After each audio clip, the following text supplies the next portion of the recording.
Hey guys! Part 9 of What If Naruto Unlocked His True Potential.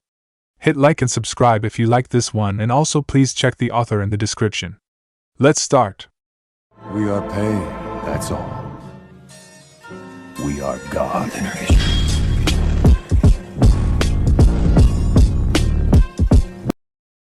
Chapter 42, The Search for Utakata. The sun began to rise over the ruined village of Uzushiobikure. As the day was just beginning, Jiraiya and the Uzumaki cousins were finishing up their final preparations to leave. Within 30 minutes, the group had finished packing and was now standing outside the Uzushiobikure temple. Masakato stood by the entrance, looking at the group. You all weren't here for too long, but you all picked up on Fuinjutsu fast. I trust you can learn the deeper intricacies of the art on your own time, Masakato told them with a smirk. We will, Karen declared excitedly. We also have a much stronger understanding of our clan, Tayuya mentioned. You do? Masakato nodded his head. A small frown developed on his face as he recalled the initial reason why the group had arrived at the village. Look, I understand that you all came to learn secrets of the clan and give them back to your villages. Go ahead and say a few things if you want, but remember that a clan's secrets are supposed to remain their own secrets. Keep some things to yourself. He then turned his attention to Jiraiya and narrowed his eyes on him. That goes for you too, Jiraiya. You are lucky as an outsider to have even stepped foot in that temple. I hope that you won't spill everything you have seen and heard to your leaders. I won't. Jiraiya nodded his head in understanding. None of us will. We will make sure things stay secret, Naruto added. He then gave the elder a thumbs-up gesture. You can trust us, Masakato-ji-san. Masakato's face softened as he let a smile grace his lips. I trust you, I trust you. You're honest to a fault, Naruto, he claimed with a laugh. I'm going to miss you. I'm going to miss all of you brats. It was nice having someone to call family around for the first time in decades. You could come with us if you want, Tayuya commented quietly. Masakato gave the girl a strange look. Well, Naruto and I are going to be in Konoha. You can, come back with us. Granted, I'll be in a prison cell for a little while longer probably. Tayuya let out a scoff before continuing. But you would definitely have us in the same place. Or you could go to Kusa with Karen. You don't have to stay here by yourself. You have family out in the world. Masakato proceeded to mumble to himself, trying to process her suggestion. I have research to do. I have history to maintain. Relax, wasn't trying to stress you out. You don't have to come with us. It was just a thought. Tayuya shrugged in response. She then walked over to Masakato and, to his surprise, embraced him in a hug. I didn't think I would feel this way when we first met, but I'm going to miss you too, Masakato-sensei. But don't get me wrong, I'm not going to forget that you tried to kill us because you were being too emotional to think properly. Trust me, I'll get back at you one day, Tayuya warned him.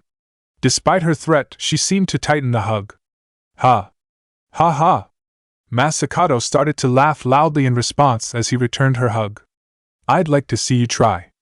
Naruto and Karen joined the group hug as they all said farewell to the elder Uzumaki. After a minute, though, Jiraiya coughed and got their attention, reminding them that they needed to leave soon so that way they would make progress on their way back to Konoha. The cousins let go of Masakato and walked over to Jiraiya. The group then started to walk off, away from the village. We'll meet each other again one day, Karen shouted at the man. Yeah, we will. Whenever I'm in the area on a mission, I'll try and stop by, Naruto informed him. You take care. What Naruto said. For the love of God, take care of yourself better, Tayuya demanded.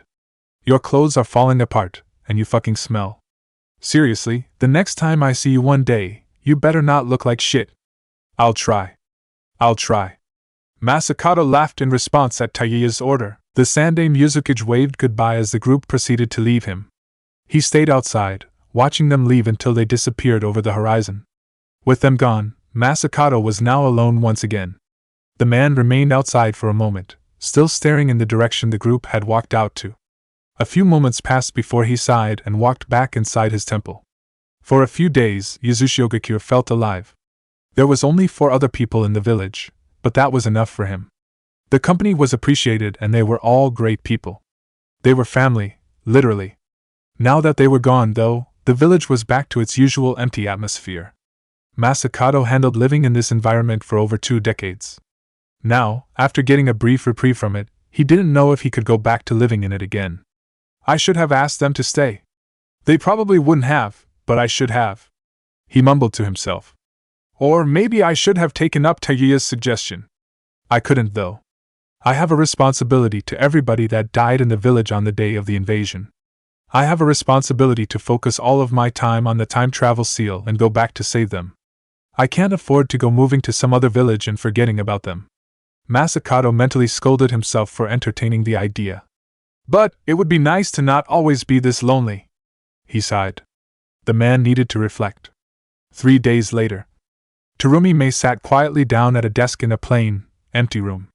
The woman was looking at different financial reports that Shicho had given her. She was currently trying to find ways to divide her current funds to appropriate resources to hire the necessary amount of missing ninjas to assist with the rebellion, while also obtaining necessary tools for the upcoming invasion. Such tedious work. She grumbled to herself as she wrote down information about hiring a particular shinobi. Still, guess somebody has to do stuff like this. As she moved to another report, a loud knock sounded throughout her room. Mei looked away and faced the door. "You can come in," she called out. On cue, the door opened and Enko proceeded to walk in. The auburn-haired woman sighed in relief. "For a moment I thought you were Shicho and you had more reports for me." "Thank God it's you," Mei stated with a smile. "Heh." Enko smirked in response. "You're already doing paperwork and hating it. You really are practicing for when you are the Godame Mizukage. Once the rebellion succeeds, if I'm the Godame, then so be it. But I'll never be doing this shit when that happens." Mei grumbled in response. A playful grin developed on her face. "I'm sure I can find some sweet, studious man who'd be willing to do anything to please the Mizukage. You'll find somebody. You have people that'd do anything for you." Enko snorted in response. "Lord knows that half of the men here would kill the Rikudo Sennin if it meant they had a chance to sleep with you." "You flatter me," Mei chuckled in response. Her face then switched to a more serious expression. "Do you have anything you want to discuss, Enko-san? Have you heard back from the Hokage?" "I have." The Konoha Jonin nodded her head in response. The woman pulled out a scroll from her jacket's pocket and tossed it over to Mei. The Kirigakyu rebel grabbed the scroll and opened it. She then began to read its contents as a smile developed on her face. "So we do have Konoha's aid," she commented in genuine relief. Her smile seemed to develop further as she continued to read. "And he's going to send a good-sized battalion." "Yup. Count us in," Enko replied with a smirk. "This means a lot to us. Konoha's assistance will never be forgotten," Mei informed her. Mei was about to dismiss Enko and continue reading the Hokage's report to herself when a thought occurred to her, a thought she brushed off when she was unaware of whether or not Konoha would be helping her. Now that she knew what they were doing, the thought returned. "Enko-san, before you leave, can I make a request? If you and your team are going to help in the rebellion, would I be allowed to borrow a particular shinobi of yours for a mission?" Mei questioned. "A mission?" Enko's eyebrows raised in confusion. "You were at that meeting when I informed Ao that I would try and create a team for him to be able to recruit Utakata successfully," Mei commented. "I would like if I could have Hyuga Hinata join that team to ensure success." "Hinata? Why?" Enko was now looking at the woman suspiciously. "And isn't Ao the guy that has the Bikugen? That would be a horrible decision dash. It wouldn't because she would succeed at the mission," the auburn-haired woman replied. "Explain," Enko demanded as she crossed her arms over her chest. "You are aware of who Utakata is, correct? The Rokubi Jinchuriki?" Mei questioned. "I was familiar with the name, but couldn't recall why." "That's where I heard it from, I suppose," the Konoha Jonin mentioned. Her eyes seemed to narrow at the woman in front of her. "That alone isn't an explanation. If anything, that news doesn't make me feel more comfortable about letting Hinata go on this mission. I did my research, Enko-san. I know that you all are apparently very close with the Kyubi Jinchuriki," Mei stated. I'm aware of flawed beliefs amongst my shinobi. I know that many of them view Jinchuriki negatively due to Yagura's tyrannical rule. The theory that Yagura's insanity happened because of the Sanbai has ultimately led to some less than savory opinions about people like him. I can't have people like that try and recruit Utakata. They would ultimately antagonize him and drive him away from us. I need somebody who has no bias against Jinchuriki. And you don't have any shinobi at all in your ranks that would fill that role? Anko questioned. I do have plenty of shinobi that have no biases, but that's not all I want. I also want somebody who would be able to sympathize with him. Mei admitted. I do know that plenty of the rebels would be able to sympathize because of the bloodline hunts, but that's not the same. Becoming a Jinchuriki is a different beast altogether, and if you have never been close to a Jinchuriki, I don't think anyone can properly understand that. The woman then gave a pleading look towards Anko. I heard about how close Hinata-san is towards the QB Jinchuriki. I think she's somebody that would be able to sympathize with Utakata and convince him to join the rebels. Okay. I understand that logic. Anko sighed in response. But would I not be good at the job? Or Shikamaru or Dosu? We all are close to our Jinchuriki, after all. Not referring to him by name in front of me, I see. Guess I got you too suspicious. Mei chuckled in response. Anko's eyes narrowed on her, causing her to continue. I chose Hinata because, based on my own investigation, she is the one who is closest with the Jinchuriki. Even having romantic feelings. Hinata's feelings are so obvious that somebody who has never even met Naruto nor has seen them interact together knows that she likes him. Wow. Anko shook her head in response, resisting the urge to chuckle. Because of that, I'd prefer it to be her. I think that means she would be even more sympathetic towards somebody who grew up with a similar burden than most would. The Kirigakyu rebel leader stated. The purple-haired woman sighed in response. Alright, I get it. I see why Hinata has to be on the mission. And I'm okay with that now. Anko sighed in response. But why send her with Ao? I'm telling you, that's a bad decision. She has too much bad blood towards him. I have to have Ao on the mission. Mei frowned in response. He's the only person who both has the tracking capabilities and the spy network possible to locate Utakata. Great. Anko sighed. She opened her mouth to say something back to the woman, but an idea entered her head. A grin developed on her face. Alright, I have a suggestion then. My whole team will go on this mission, Anko suggested. Surely we all can provide some help in recruiting Utakata. Also, we will be there to help keep Hinata in line if her relationship with Ao proves to be too harmful. I had intended on this just being a 3-person team. The addition of you, Dosu-san, and Shikamaru-san would make this a 6-man squad. Mei mumbled. She then sighed in response. I suppose you all could go. You're not officially under my command, so I'll allow you to do what you want. Go on the mission. The rebels' eyes then narrowed. However, if you all go, I expect a completed mission. Come back with Utakata on our side. Understood. We can accomplish that. Anko nodded her head in response. She then gave the auburn-haired woman a curious look. So it's my team and Ao. That makes 5. Who is this 6th person you want us to work with? Really? You. Anko grumbled to herself. After informing her team of Mei's mission, the group proceeded to head over to the woman's office as soon as the next day began. When they arrived, they were greeted by Ao and Kawada Mizora. Mizora-san, it is nice to see you again. Dosu bowed towards the brown-haired girl. Mizora didn't seem to pay much attention to his bow. Still, she greeted him with a bow of her own. It's a pleasure to meet you again, Dosu-san. And you as well, Anko-san. The girl then turned her head towards the Konoha Jonin. Her normally neutral face developed a small, playful smirk. It appears, from my understanding, that the Hokage has ordered you and other Konoha shinobi to assist with the rebellion. It appears he understood that it was the logical decision. Zip it. The Jonin hissed. Great, she also is smug. God, what an insufferable bitch. So you are the team I'll be working with.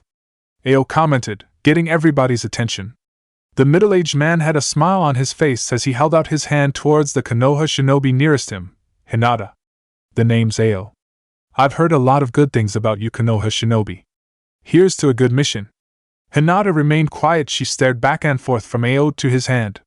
She took a deep breath in, as if resisting the urge to say something, before turning her attention towards Mei. Mei-sama, can you inform us of the specifics of the mission? She questioned, her voice devoid of emotion. Cold. Ao grumbled, returning his hand to his side. As I assume Anko-san has informed you, the mission is to find Utakata and bring him to the village. Mei ordered. Utakata is somebody who would help reduce overall casualties on our side. He would be a crucial aspect of the invasion. Therefore, I need you all to approach him and find a way to convince him to join the rebellion. May's eyes then narrowed at the group. One thing, though, I want him back in the village through any means necessary, but do not engage him. If you do and he fought at full strength, I make no promises that you all would make it out alive. In addition, that would ruin any trust he could have with the rebellion, or shinobi in general. No, use whatever means necessary, but don't try to fight him. He's a Jinchuriki, right? Shikamura questioned. May nodded her head. Should we be expecting resistance? Like, does he have a bad experience with the rebels?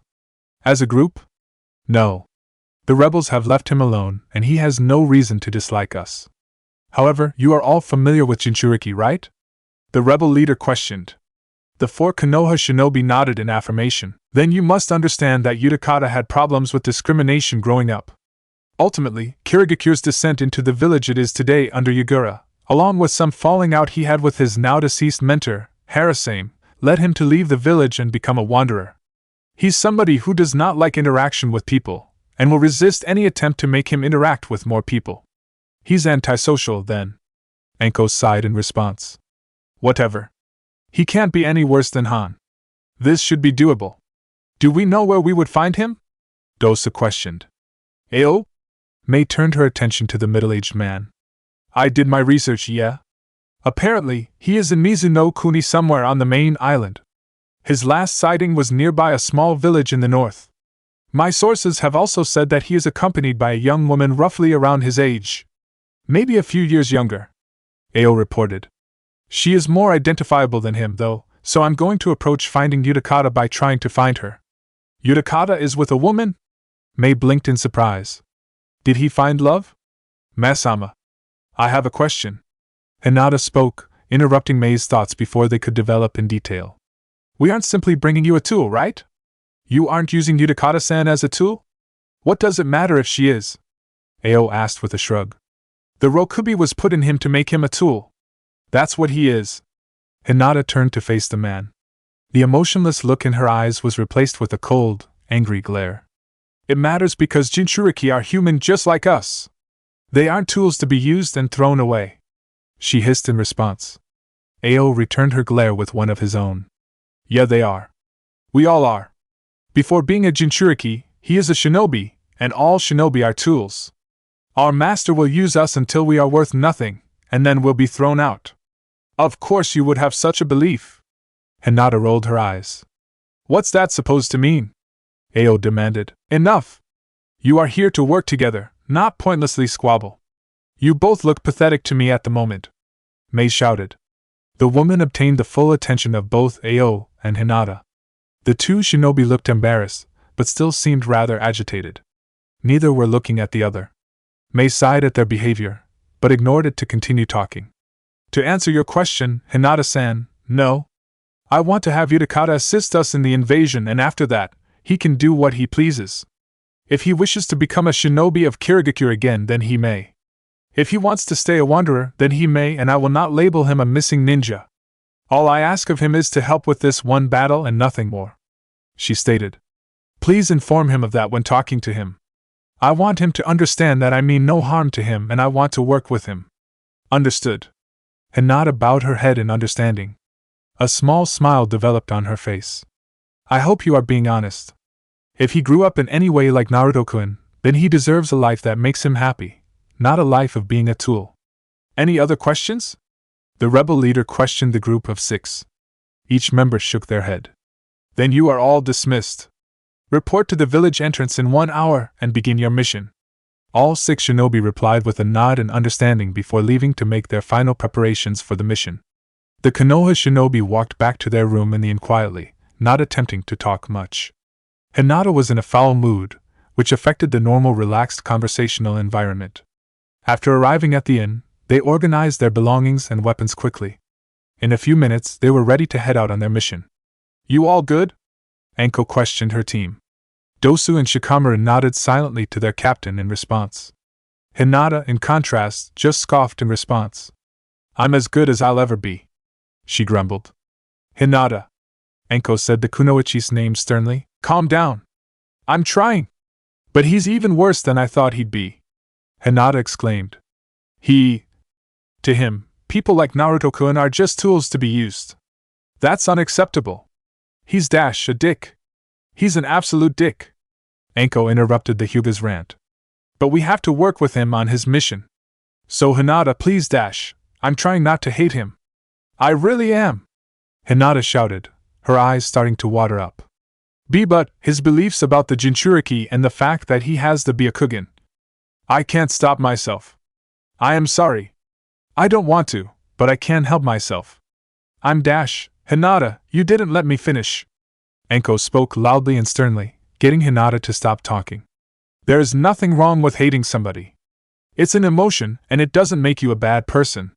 Everyone has somebody or something they hate. So stop trying to not hate him. The woman's face then twisted into a sympathetic smile. What I'm asking you to do is to look beyond the hate. We're working with a shithead, but that shouldn't affect your abilities as a shinobi. Don't let that hate and anger impact the mission. I'll try. Hinata mumbled in response. She brushed away the developing tears in her eyes before giving her Jonin instructor a smile. I'll try. I promise. From what I heard from Misora-san, Ao-san is rather antisocial himself and won't talk much. I feel this shouldn't be difficult. As long as you don't engage him, he shouldn't try and talk to you. Dosa offered. I won't. Hinata affirmed, crossing her arms over her chest. Then let's just get this mission over with and get this asshole out of your life, Hinata. Shikamaru offered.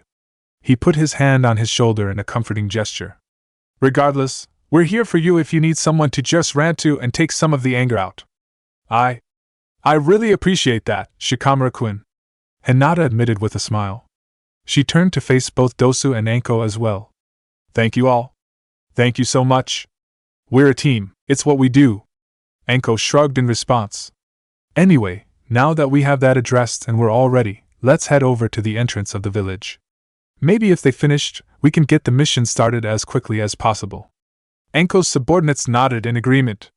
With those words, the team left the inn and headed towards the village entrance. As Anko had predicted, both Ao and Mizora had finished their preparations early. The group of 6, upon arrival, headed out of Kibo and began their mission. As I told Mei-sama, Utakata was last seen near a village north of here, close to the coastline. That was roughly 2 days ago. If he were to remain on the island, logic dictates he would have west. If he went east, he'd be heading in the direction of Kirigakure, and that'd be the last place Utakata would want to be. Ao informed them.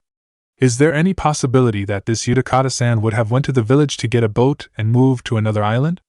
Dosa questioned. Doubt it. The middle-aged man shook his head. The last report I had about his location stated that he was on a different island. His current sighting here shows that he just arrived on this island, and I really doubt he would have just landed here only to immediately head back on his boat. No, he's got to still be on the island for the next few days. So he went west, and most likely away from the coast.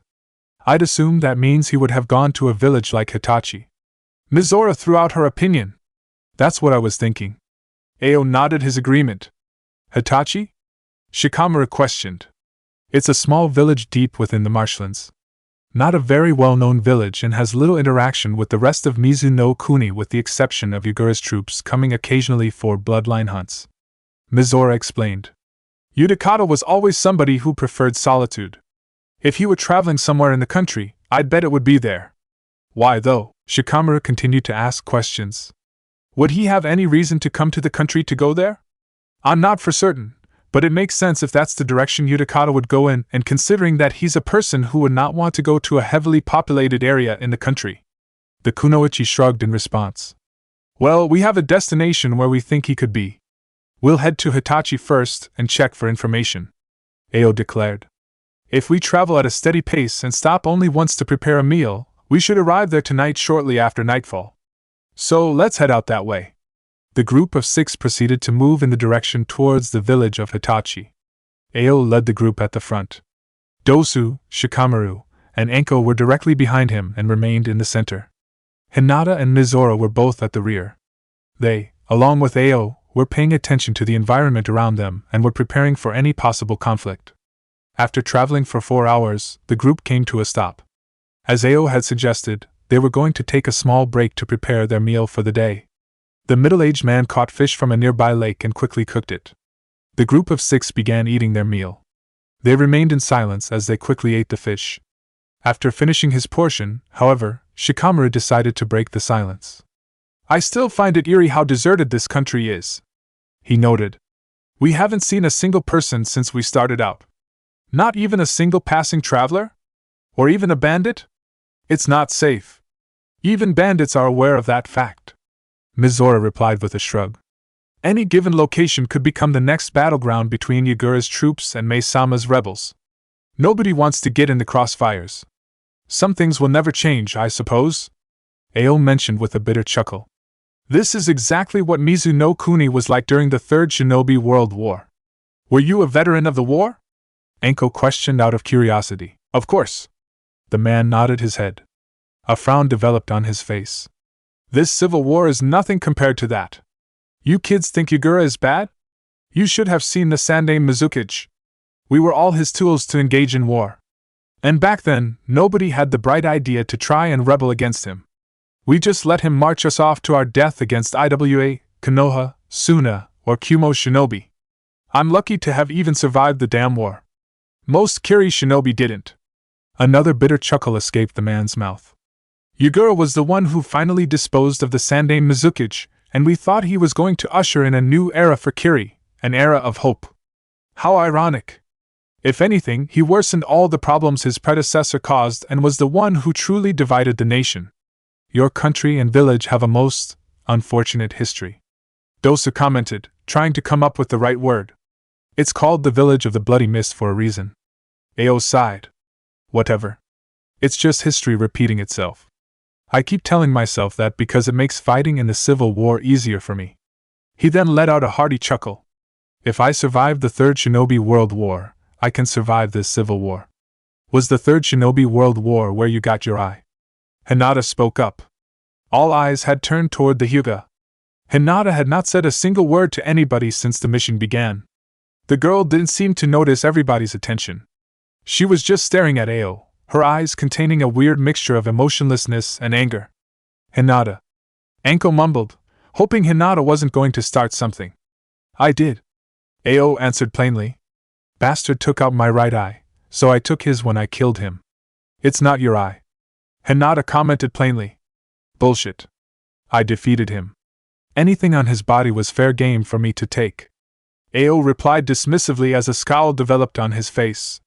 "Unless you think I should have just gone without a right eye, I'm sure you could have gotten a different transplant. You just chose the one most profitable to you." Hinata grumbled. "Not caring about the effects of your actions."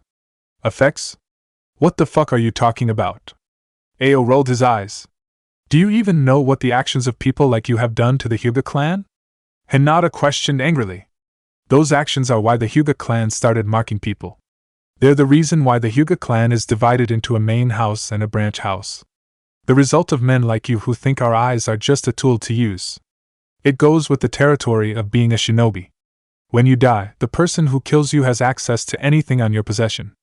That's why most bodies of Kiri shinobi are destroyed by hunter shinobi." Ao dismissed her comments again. "You can't just brush off actions like that," Hinata shouted. I can, you hypocritical bitch," Ao hissed, standing up and pointing a finger at the girl. "Because you don't give a shit that the fucking Hyuga I fought tried to kill me. If the situation was reversed and the Hyuga killed me and took something from me, you wouldn't care. And why would you care? You only care because of the fucking Byakugan. You don't care about the fight I had with the Hyuga or why I have the eye." "I don't care?"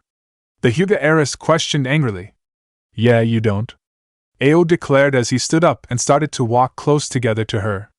"You don't care, you goddamn dash." Before the two could continue fighting, Anko jumped in, standing in between her student and the approaching rebel. "Enough," she ordered.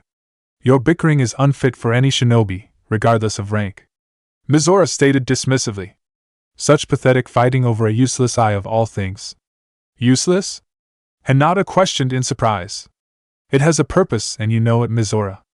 Ao shook his head in response. "Just because you are blind and have to use chakra sensing to function as a shinobi doesn't mean that sight is useless, let alone the perfect vision from the Byakugan." "You're blind?" Dosa questioned Mizora in surprise. The brown-haired woman gave no response to the boy. She simply continued to shake her head. You call me blind, but I'm just somebody without vision. You too. She proceeded to look back and forth between Hinata and Ao. Unable to look past your emotions are the ones who are truly blind. And if you both keep acting like that, you'll both get killed in this war. Silence filled the area for a few moments. Ao and Hinata were staring at each other and Mizora. Both still seemed to have anger on their faces, but they also appeared uncomfortable. The silence was finally broken by Mizora. We've all eaten and wasted enough time. Let's get on the road. We need to get to Hitachi before nightfall, right? She commented. Yes. Ao grumbled. Let's start moving out then. The group of 6 immediately got ready and started back on their path towards Hitachi. Once again, silence filled the air as the group remained focused on their mission. Anko, however, would occasionally glance over at Hinata, looking at her in concern. After hours of non-stop quiet travel, the group arrived at the village of Hitachi. Unlike the village of Kibo they had been staying at, Hitachi was much smaller and did not have a gate to enter the village. Instead of an actual road, the paths in the village seemed more like a dirt path. The buildings were a lot shorter and further between. The buildings also seemed to be painted dark colors that blended in the night. The only form of light was from the moon in the sky. Most of the noise in the area seemed to come only from insects in the area. There didn't appear to be anybody out in the streets at this hour.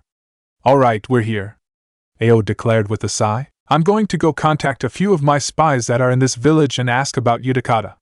While I do that, feel free to do your own investigation. Ask any locals you find about Utakata or the girl he is traveling with. You all remember the descriptions I gave you about them, yes? The Konoha shinobi nodded in affirmation. Is anybody even awake at this hour, though? Shikamaru questioned with a yawn. We may need to ask tomorrow morning. I'd rather be back on the road first thing tomorrow morning on the way towards Utakata's location. Ao replied dismissively. There will be people awake. Maybe not as many out on the streets, but in bars, there will always be people awake. Just find somebody to question. With the orders understood, the group of 6 split apart. Ao moved out to go meet with his contacts within the village. Anko, Mizora, and Shikamaru left in their own directions, looking for locals to question. It wouldn't be a bad idea to stay together, Hinata-san, Dosa suggested to his teammate. Hinata didn't know a way to properly turn down his idea, so she sighed and nodded her head, allowing the former Oto shinobi to accompany her. The two then proceeded to walk through the village's streets, looking for somebody to question about Utakata. A few minutes into their walk, Dosa decided to break the silence. I don't personally judge you or anything for what you do, but I'm just curious. Did you try to follow Anko Taishi's request and not start anything with Ao-san? He questioned. His blunt question caused Hinata to stiffen. Her eyes moved downward on the road. I tried. I really did. I tried to just not to talk to him the entire time cause I thought that would work. But... The Hyuga began to mumble to herself. It took a few seconds before her mumbling became coherent again. He just started about the war and I realized that must have been where he got his eyes and I started to think about it. I needed to ask about it and it developed into that. I see. Dosa commented with a slight sigh. I asked because it simply seemed out of character. It really is. Hinata frowned in response. I'm not going to lie and say I've liked everyone I've met. I haven't. But I've never felt such anger towards a person than him. And it's making me uncomfortable. She proceeded to shake her head. I don't feel like myself when I'm around him and talking to him. It's scary to me. It might because you are trying to repress it. Dosa suggested. Try releasing some of it. I already did at lunch. The Hyuga mumbled at lunch. It didn't go well. Dosu stopped walking on the street. Hinata stopped as well and glanced at her teammate, looking at him in confusion. You were trying to repress it and found yourself in a situation where you couldn't. Try releasing some of it now. He suggested again. Try releasing it on me. But I don't Hinata, you need to understand it's okay to feel hate. Dosu informed her, interrupting the girl. It's as Anko said. As long as you don't let it affect you, it's already to feel however you want to feel about anyone. It is affecting you, though, because you are still trying to deny it. So don't deny it longer. Just take it out on me and be done with it. The Hyuga heiress closed her eyes and remained quiet for a moment as she attempted to process Dosa's words. She also recalled Anko's words to her. She didn't agree with them, she didn't like experiencing hate, and she didn't want to ever let it out. However, she knew it was affecting her, and it could damage the mission if she let it control her.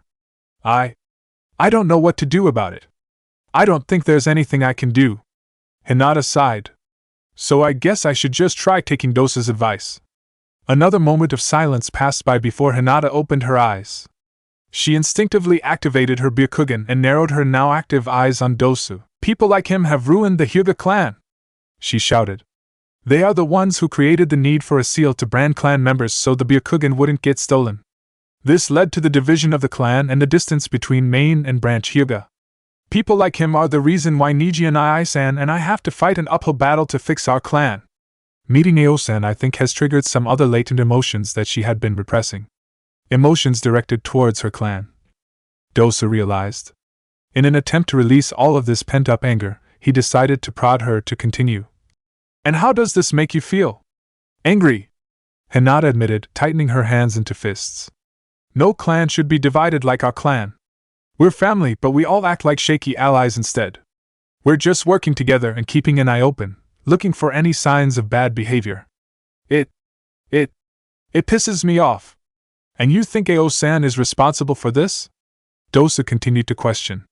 I said people like him, but Ao isn't that good of a person anyway. He views us as weapons? He views Jinchuriki as tools? Naruto-kun is a tool to him. Hinata nearly growled as she recalled the various things Ao has said. He's an asshole. He's a fucking asshole. So you hate him? The former Oto shinobi commented. Of course. The kunoichi hissed. And you accept that you hate him? He asked. Hinata gave no verbal reply. She simply nodded her head in response. Then accept that feeling. You have plenty of reason to hate him in your mind. Don't let it affect you as a shinobi. Just accept how you feel about him and move on, Dosa stated. The Hyuga heiress remained silent for a moment, still visibly angry. A few seconds passed by before she deactivated her Byakugan, and her face began to calm down. Her body seemed to relax as she let out a deep sigh. How do you feel now? The bandaged-wearing shinobi questioned. Better, Hinata admitted. She stayed quiet for a few more seconds, breathing in a little harder than normal, before speaking again to Dosu. That really helped. I figured it would, Dosa admitted with a chuckle. It's not good to let emotions like that just stay repressed. You need to let them out. Do you have feelings like that, Dosa-kun? Hinata questioned. The former Oto shinobi gave the kunoichi a strange look.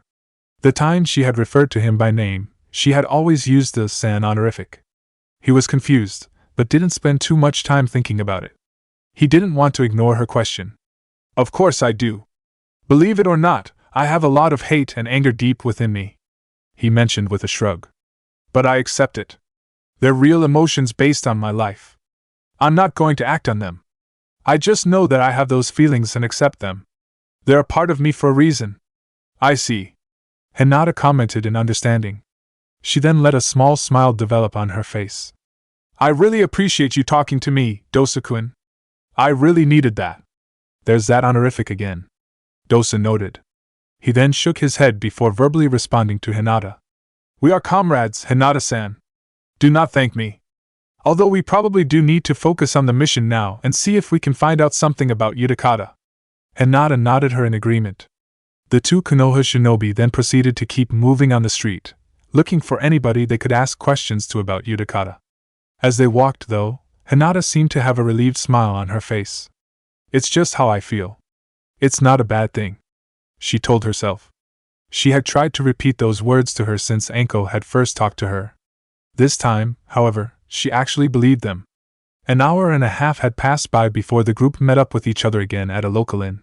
They walked to the singular room in the inn that they could get. We're all sharing one room? Shikamaru asked. Waste of money to have more than one. Besides, we're leaving first thing in the morning. Ao replied dismissively. Fair warning, Ao snores. It may be best if we sleep outside. Mizora commented nonchalantly. The middle-aged man turned his head towards the woman and scowled at her. That's a lie and you know it.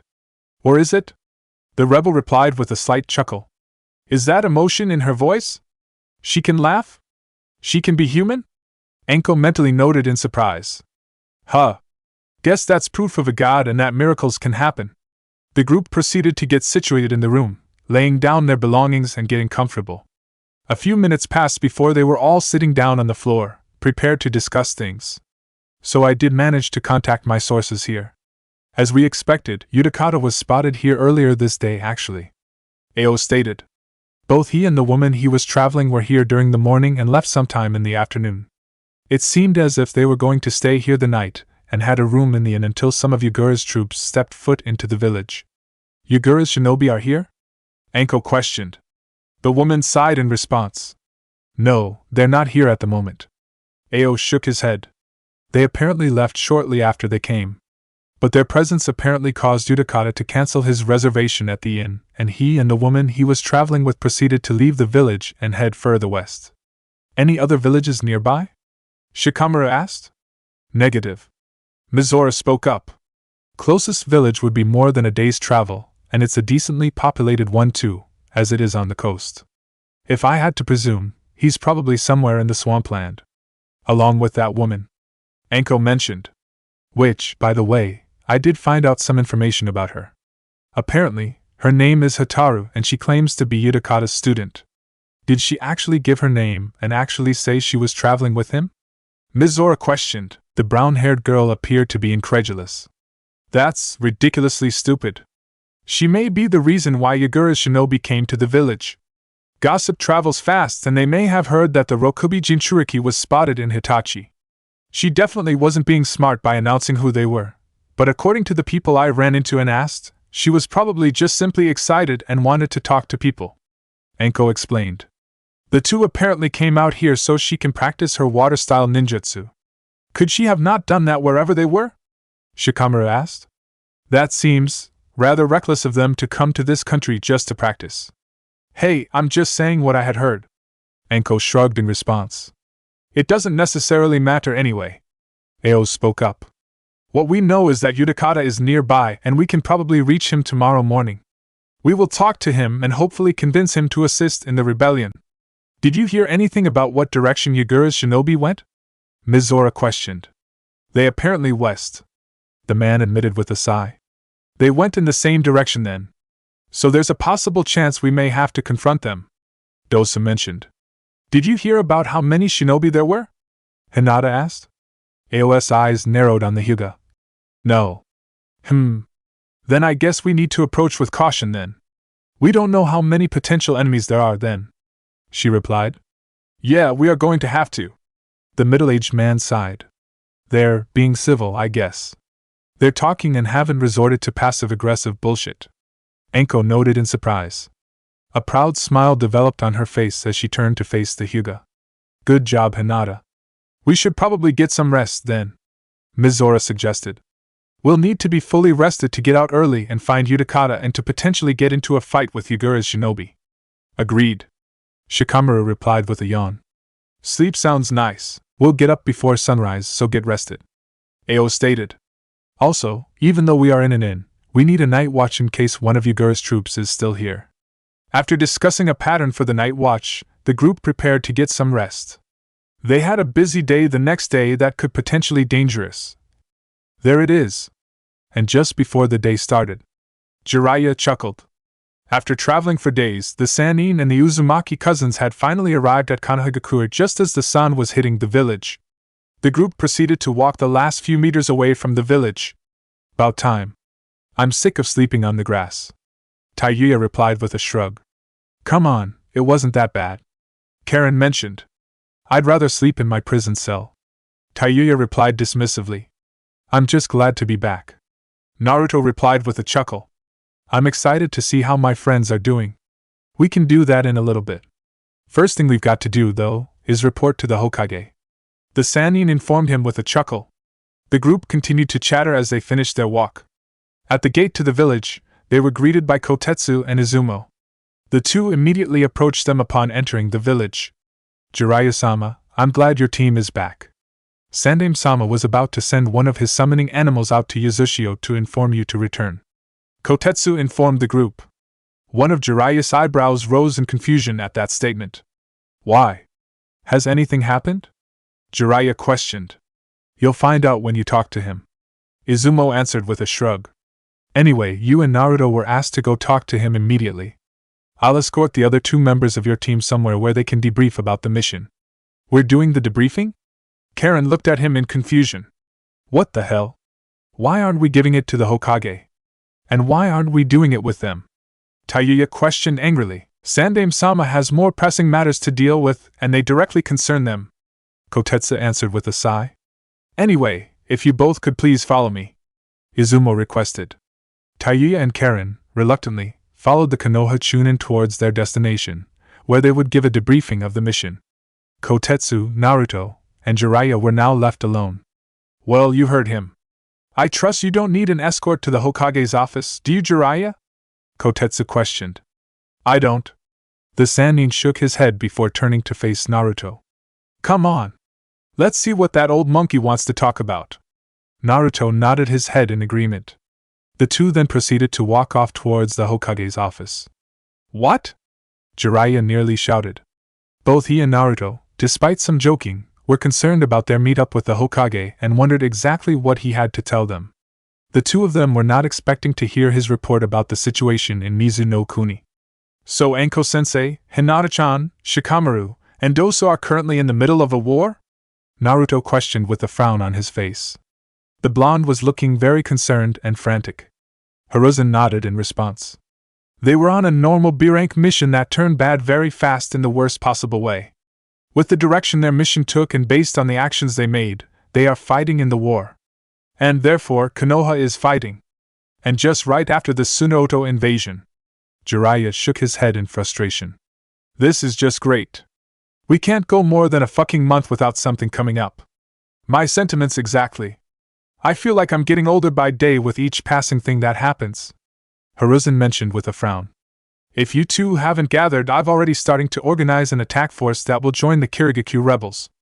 According to my last contact with Anko, they are planning a singular invasion of Kirigakure to end the civil war. I'm sending a group of appropriate size and strength to guarantee the success.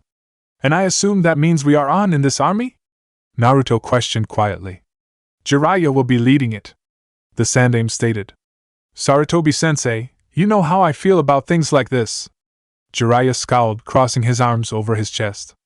I realize your opinions on war, but I don't have much of a choice. I can't leave Konoha so soon after the invasion. That would be putting us at risk from other threats. I could see Kumo trying something in that situation. Hiruzen informed him. I suppose I could have asked Tsunade, but considering she isn't even part of the village at the moment, I wouldn't trust her to do so. You're the only shinobi I have that is capable enough to lead an army and still inspire the soldiers under to you do their mission to the best of their abilities.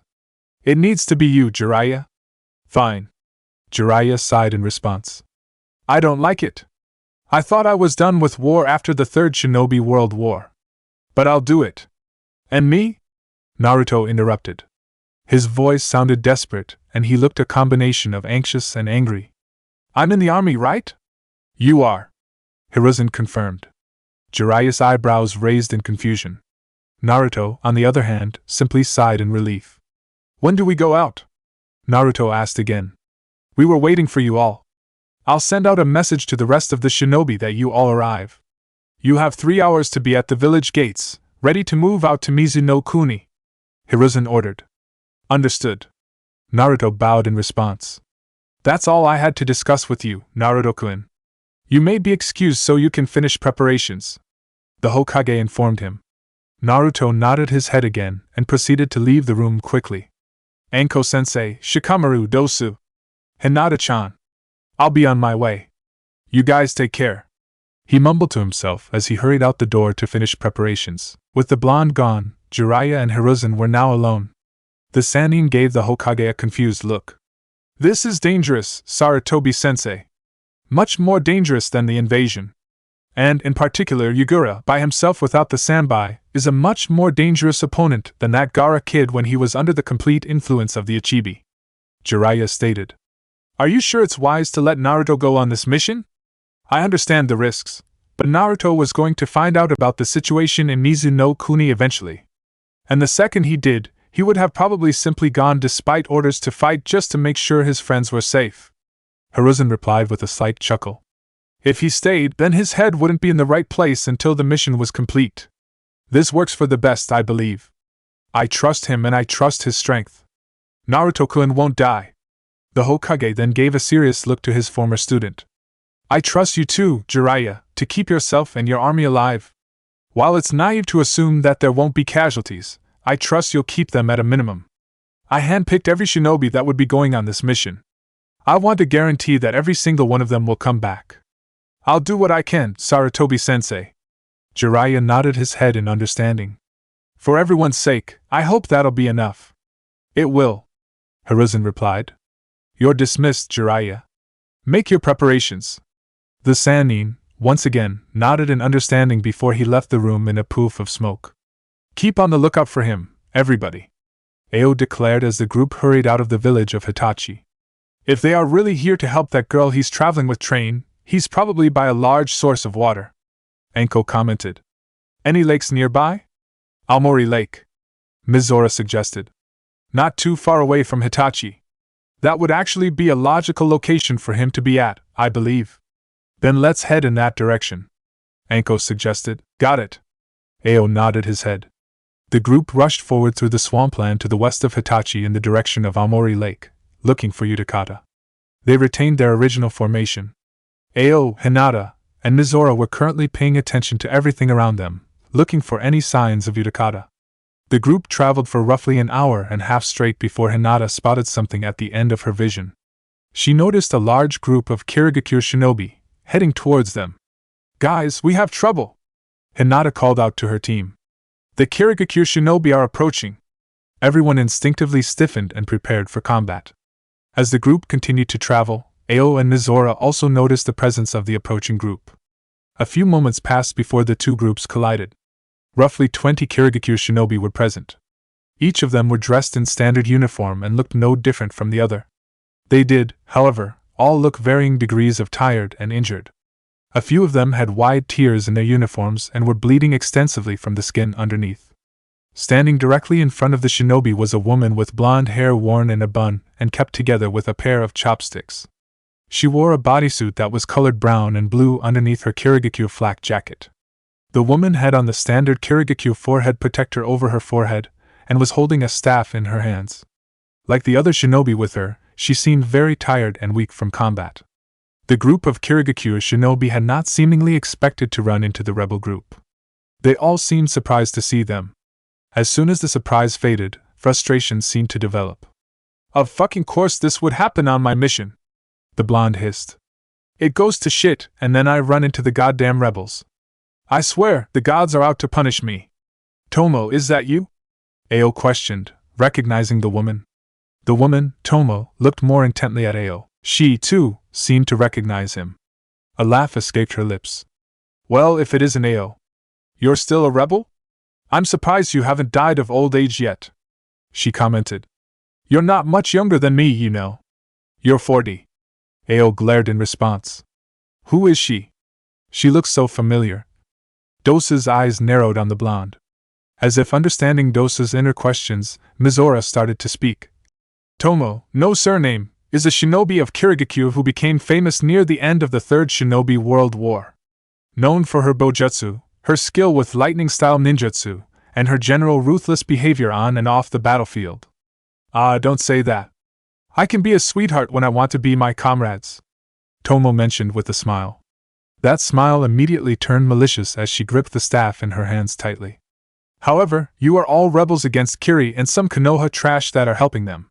For you all, I will be ruthless. Tomo-sama, we don't have the strength for this, one of the Kirigakure shinobi behind her stated. We're all drained. Even you shouldn't be able to fight them all properly. Tomo's malicious smile faded and she turned her head to scowl at the shinobi that spoke up. She then faced the group of 6. Unfortunately, we have other matters to attend to. We'll settle this later. And believe me, we will, she declared. We'll fight soon, though. And I'll make sure that all of you and every single traitorous rebel scum will die under my storm. With those words, the group of 20 Kirigakure shinobi proceeded to disappear in a poof of smoke and head out. Which way did they go? Anko demanded. I can still hear their footsteps. They're close, Dosa stated. They are, Hinata mentioned, her Byakugan focused on their retreating image. They're somewhere dash, focus on the mission, everybody. Mizora spoke up, interrupting the kunoichi. Fighting and killing them is not worth losing the chance to get Utakata as an ally. We don't have to fight them, so we won't. Let's just find Utakata and return. Mizora has a point, Ao stated. Come on, let's get moving. After a few moments, the group of 6 proceeded to continue moving through the swampland. Another hour had passed when Hinata saw 2 figures in the corner of her vision. One was a young woman with blonde, wavy hair and a widow's peak. She wore a violet-colored top, a black skirt with black shorts underneath, and black high boots. Standing nearby her was a man that appeared around her age with brown hair that reached his shoulders. He was wearing a long, light blue kimono that was let loose, revealing his stomach, and a pair of gray pants underneath it. He wore an orange sash to tie his kimono together. He also seemed to be carrying a bamboo jug and a pipe of some sort. The 2 of them appeared to be standing by a lake. I think I found them, Hinata spoke up. Slowly, Mizora and Ao began to see what she was seeing. The group moved in the direction towards these 2 figures, ready to meet up with them. In minutes, they arrived at Aomori Lake. Immediately upon arrival, the 2 people that were there noticed them. The young woman stiffened while the man seemed to have no reaction. Damn it. More shinobi trying to find you, she commented with a frown. I didn't know it was going to be that chaotic coming here. I told you it would be, Hataru. That's why I suggested we not come. He replied to his partner, Hataru. We don't mean any harm, Utakata. Ao spoke up first for the group. The man took a step forward. We dash. Within seconds, Utakata disappeared and reappeared directly in front of Ao. He held a kunai directly to the man's neck and had him in his control. Ao's eyes widened in surprise. Anko, Shikamaru, Hinata, Dosu, and Mizora all seemed equally taken aback. They hadn't expected him to move so quickly. Irk. Ao winced as Utakata dug the blade into his neck slightly. The man was now starting to bleed. Ao, Anko shouted the name of the rebel shinobi. She proceeded to instinctively run through hand signs. Utakata noticed and proceeded to shake his head. Unless you want this man here to die, don't try anything, he stated sharply. Immediately, Anko stopped her hand signs. She, instead, gripped her hands tightly into fists as she stared intently at the man in front of her. I have your attention, I presume. Utakata continued to speak. The man proceeded to look each of the shinobi in the eyes, anger present in his. Good. Then I want you all to answer a few questions. Who are you all? Are you representing Yagura or Mei? And what do you want with me? Answer each question carefully, because if I don't like the answers, I will personally end this man's life and then kill all of you. Chapter 43. Proving their resolve. I have your attention, I presume. Utakata continued to speak. The man proceeded to look each of the shinobi in the eyes, anger present in his. Good. Then I want you all to answer a few questions. Who are you all? Are you representing Yagura or Mei? And what do you want with me?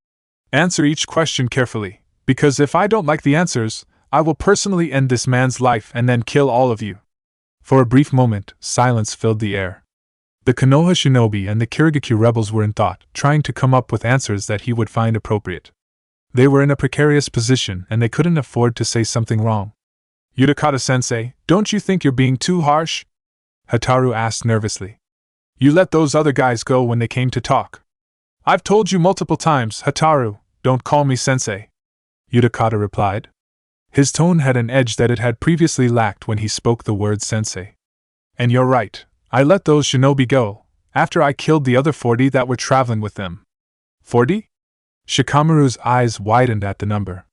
He killed 40 Kirigakyu shinobi by himself and forced the others to retreat. Who the hell is this guy? After Utakata's statement, Mizora stepped forward from the rest of the group. She appeared calm as she looked him in the eye. Utakata-san, we do not mean you any harm, she informed him. You're not answering my questions. Utakata replied simply. Mizora responded with a shrug. Fair enough. Then here are your answers. My name is Kawada Mizora and the man you have at knife point is named Ao. The Konoha shinobi are Hyuga Hinata, Nara Shikamaru, Kinuta Dosu, and Mitarashi Anko. We have come here on orders of Terumi Mei. So you are working with Mei, then? The Rokubi Jinchuriki noted. Very well. I'll let the 5 of you live. He then tightened the grip of his kunai against Ao's neck. However, I'll kill this man here. Mei needs to understand, like Yugura will, that I don't want to work with you all. After Utakata finished speaking, Ao proceeded to reach upwards with his right hand and grab the kunai out of Utakata's grasp. He tossed the kunai away before attempting to deliver a kick to the Jinchuriki's stomach. Utakata, however, sidestepped and avoided the attack. You won't be killing me or any of us. Ao hissed at the man. Just listen to us. Masama has a generous offer dash. I don't care what she has to offer. I want my piece. Utakata interrupted as he pulled out a pipe from a pocket in his kimono. And the only way to guarantee it is to give a warning of what will happen to all who try and disturb me. The Jinchuriki rushed over quickly to Ao before the man could react. He then brought his pipe to his lips before blowing out a bubble. The bubble quickly grew in size and reached Ao's head before the man could react. The bubble surrounded his head, causing the man's eyes to widen.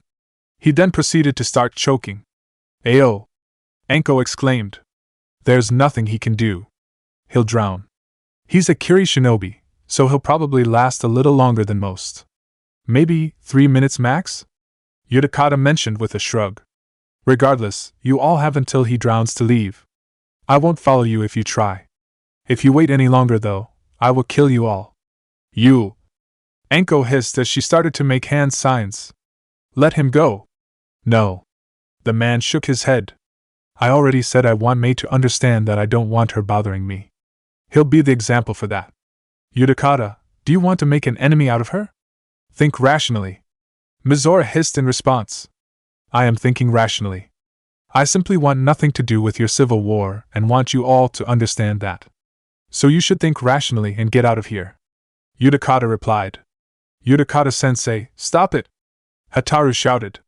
Hataru, it's the only way to get people to stop coming after us. He dismissed his companion's request. Tension developed in the air. Nobody said a word. The only sound in the area was the sound of Ao struggling to breathe and not drown. Anko seemed as if she was trying to decide how to initiate combat in a way that would spare Ao's life. The rest of the group was in silence, attempting to think of a solution. Utakata-san, you would be sending the wrong message back to Mei-san and the rest of Kiri. Hinata was the one to break the silence. The Jinchuriki gave her a curious look. Oh? What message would I be giving them then? You want them to not bother you, but that's not what you do. You would make them think their prejudices are right, she mentioned. Utakata's eyes narrowed at her. What are you getting at? One of the most important people in my life is a Jinchuriki. I know what he goes through and what people used to think of him. There were whispers and rumors of him being a monster, but that was not true for him and for any Jinchuriki. It's not true for you, Hinata declared. Utakata's eyes seemed to soften slightly, but they were still focused on her. He seemed as if he was going to speak up, but Hinata continued. If you kill Ao and us as an example, you may end up proving their prejudices right in their mind. They'll see you as a monster. Good. Then they'll leave me alone, Utakata replied quietly. Or they may send more people out for revenge. That's one thought they could have. But even if they did leave you alone, you don't want to be hated, do you? Hinata continued to question. You don't want to prove those people right. All those judgmental people, you want to prove them wrong. Don't talk like you know me. Utakata scoffed in response. Just because you are close with another Jinchuriki does not mean you know how I think or what I've been through. Don't pretend to dash, but you're not denying me. You did have people judge you and treat you like a monster. Hinata interrupted him. Utakata's words died on his tongue. Please, show them that you are not who they think you are. Don't do this. Utakata-sensei, listen to her. Hataru shouted. The Jinchuriki turned his head to face his companion. She's right. You aren't the kind of person who would do this. Let them live. Utakata remained quiet for a moment as he closed his eyes and thought. He repeated Hinata's words in his head, trying to rationalize them. While he was in thought, however, Ao's choking was starting to become quieter. It was apparent that he was close to losing his struggle. Utakata-san, please! Hinata pleaded once more. The Rokubi Jinchuriki opened his eyes at her request. He turned his head to face Ao one last time before he sighed and snapped his finger. The bubble surrounding his head immediately disappeared, freeing him and exposing him to oxygen. Ao promptly fell to the ground and started wheezing, trying to gasp for air. Ao-san! Mizora quickly rushed over to him to check if the man was okay. The group watched as the rebel Kunoichi proceeded to help Ao cough out the water in his lungs. Within a few seconds, he seemed to be breathing normally again. The man was now lying down on the ground breathing heavily. Hinata-san, correct? Yudakata addressed the Hyuga, recalling the name. Hinata nodded her head in understanding. You are right. That is not the message I want to send back. He then turned his head to face the rest of the group. I apologize for my rash actions. It's okay. Shikamaru spoke in response for everybody. Having said that, I stand by my stance. I want to remain a neutral party in this war, the Jinchuriki stated. Therefore, please inform me that I have no intention of working with you all. Are you sure about that? Dosa questioned. Yes. Yudakata nodded his head. Now Yudakata-sensei, you can't just send them off like that. Hataru spoke up, interrupting the man. You just tried to kill them. We have to make it up slightly. Excuse me? Yudakata blinked in response. Let them stay for a little bit. We were going to eat lunch soon, so they should stay with us for that at least. She elaborated. Huh. Sorry he tried to kill you, let's all go eat something and try and forget about that. Shikamaru shook his head as he processed what she was suggesting. What kind of logic is that? Fine. Yudakata sighed. They can stay. Wait, he agreed? Shikamaru nearly gasped at the Jinchuriki's words. If they're eating with us, though, we'll need more food. I'll catch more fish. The man replied as he started to walk to catch the food. If you want to get anything else prepared, go ahead. A few moments of silence passed the area. The group, with the exception of Ao, who was still struggling to breathe, watched Yudakata leave in silence. Shikamaru was the one to finally break the silence, expressing his confused thoughts. What the hell just happened? He questioned. Good. Everybody is here, Jiraiya declared after checking a scroll for a list. Standing at the entrance to the village of Konoha was a large group of shinobi. All of them were at least at the rank of Chunin, and there were even a few ANBU operatives mixed in with the squad. The group numbered 120 shinobi, a decent-sized attack force that would be able to handle the mission in Mizuno Kuni. Naruto stood near the middle of the battalion. His eyes wandered the rest of the group, analyzing the people he would be fighting with. Most of the shinobi were older than him, and were people he had never met. He did recognize Hataki Kakashi, the Jonin sensei of Team 7, as well as Yohi Kurenai, the exam proctor and the woman who helped him train for the Chunin exam finals. Other than them, though, he did not recognize a single person. Your eyes are wandering. A voice spoke up to him. Naruto immediately turned his attention towards the source of the voice. It was a boy that actually looked close to Naruto's age. He also had features that resembled Naruto's childhood rival, Sasuke. He had similar black hair and similar dark-colored eyes. His facial structure was also relatively similar to the Uchiha. That was where the similarities ended, however. The boy wore a gray shirt that showed off his midriff, a black and gray jacket with red straps over his shoulders, black pants, and black gloves. He also had a tanto on his back. The boy also had an eerily creepy smile on his face. It seemed forced, and looking at it disturbed Naruto slightly. Nevertheless, the Uzumaki wasn't going to be rude to a comrade. Therefore, he decided to respond to his comment. I was just looking at the group. I don't recognize anybody, Naruto explained. He then held out his hand. I'm Uzumaki Naruto. I'm Sai, the boy replied, retaining his forced smile as he shook Naruto's hand. If I recall, you are a newly appointed Chunin. You must be something if the Hokage saw fit to assign you to this mission. Naruto didn't give a verbal response. Instead, he tightened his hands into fists as his eyes narrowed. It's a mission I'm not going to fail. I'm going to make sure my friends are all right, and we're going to take down the Mizukage. Hey Dickless, the commander is speaking. You should stop zoning out, Sai informed the blonde. Naruto was removed from his thoughts by Sai's words. He was about to respond angrily to the insult, but he then noticed that Jiraiya was indeed speaking. The Uzumaki pushed his anger to the side to focus on Jiraiya's words. I've already arranged for the transportation to Mizuno Kuni and will be out on the water within reaching the coast. If we keep at our pace, we'll arrive at the village of Kibo in roughly 3 days. From there, we will meet Mei-san and work with her army, Jiraiya explained. Now, remember, we represent Konoha. Although I probably will not argue with her, you follow my orders. No matter what she says, if I don't approve of her orders, then you listen to me. This is going to be a dangerous mission. There is a high risk that some of us may not make it back to Konoha. However, we have the opportunity to end the reign of one of the most corrupt Kage the elemental nations have ever seen. This is the opportunity to end the bloody civil war that has plagued Mizu no Kuni for years and end the suffering of all the people there. We also have the opportunity to establish a close relationship with a potentially united Kirigakure. The Sannin continued to explain. There is a lot riding on our success in this mission, and we need to give it our all. For Konoha, and for the people of Mizu no Kuni. Many of the various shinobi at the entrance started cheering in response to Jiraiya's speech. Many of them understood the risks involved with the mission, but they understood the benefits. There was a lot of good this mission could do for not only Konoha, but the world. Everybody was anxious to get this mission started. Let's move out then and get to Mizu no Kuni as fast as possible, Jiraiya declared. With those words, the Konoha Shinobi Battalion moved out in unison out of the village on their path to Mizu no Kuni. I'm on my way. Guys, stay safe, Naruto told himself as he kept up with his fellow shinobi. At Aomori Lake, the group had divided themselves into groups to get tasks finished. Both Anko and Ao had moved to establish checkpoints for potential enemies that could come by and attack them while they were at the lake.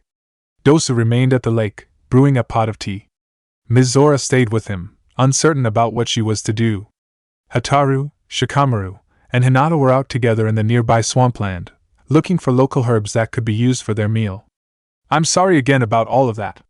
Utakata-sensei is normally more friendly.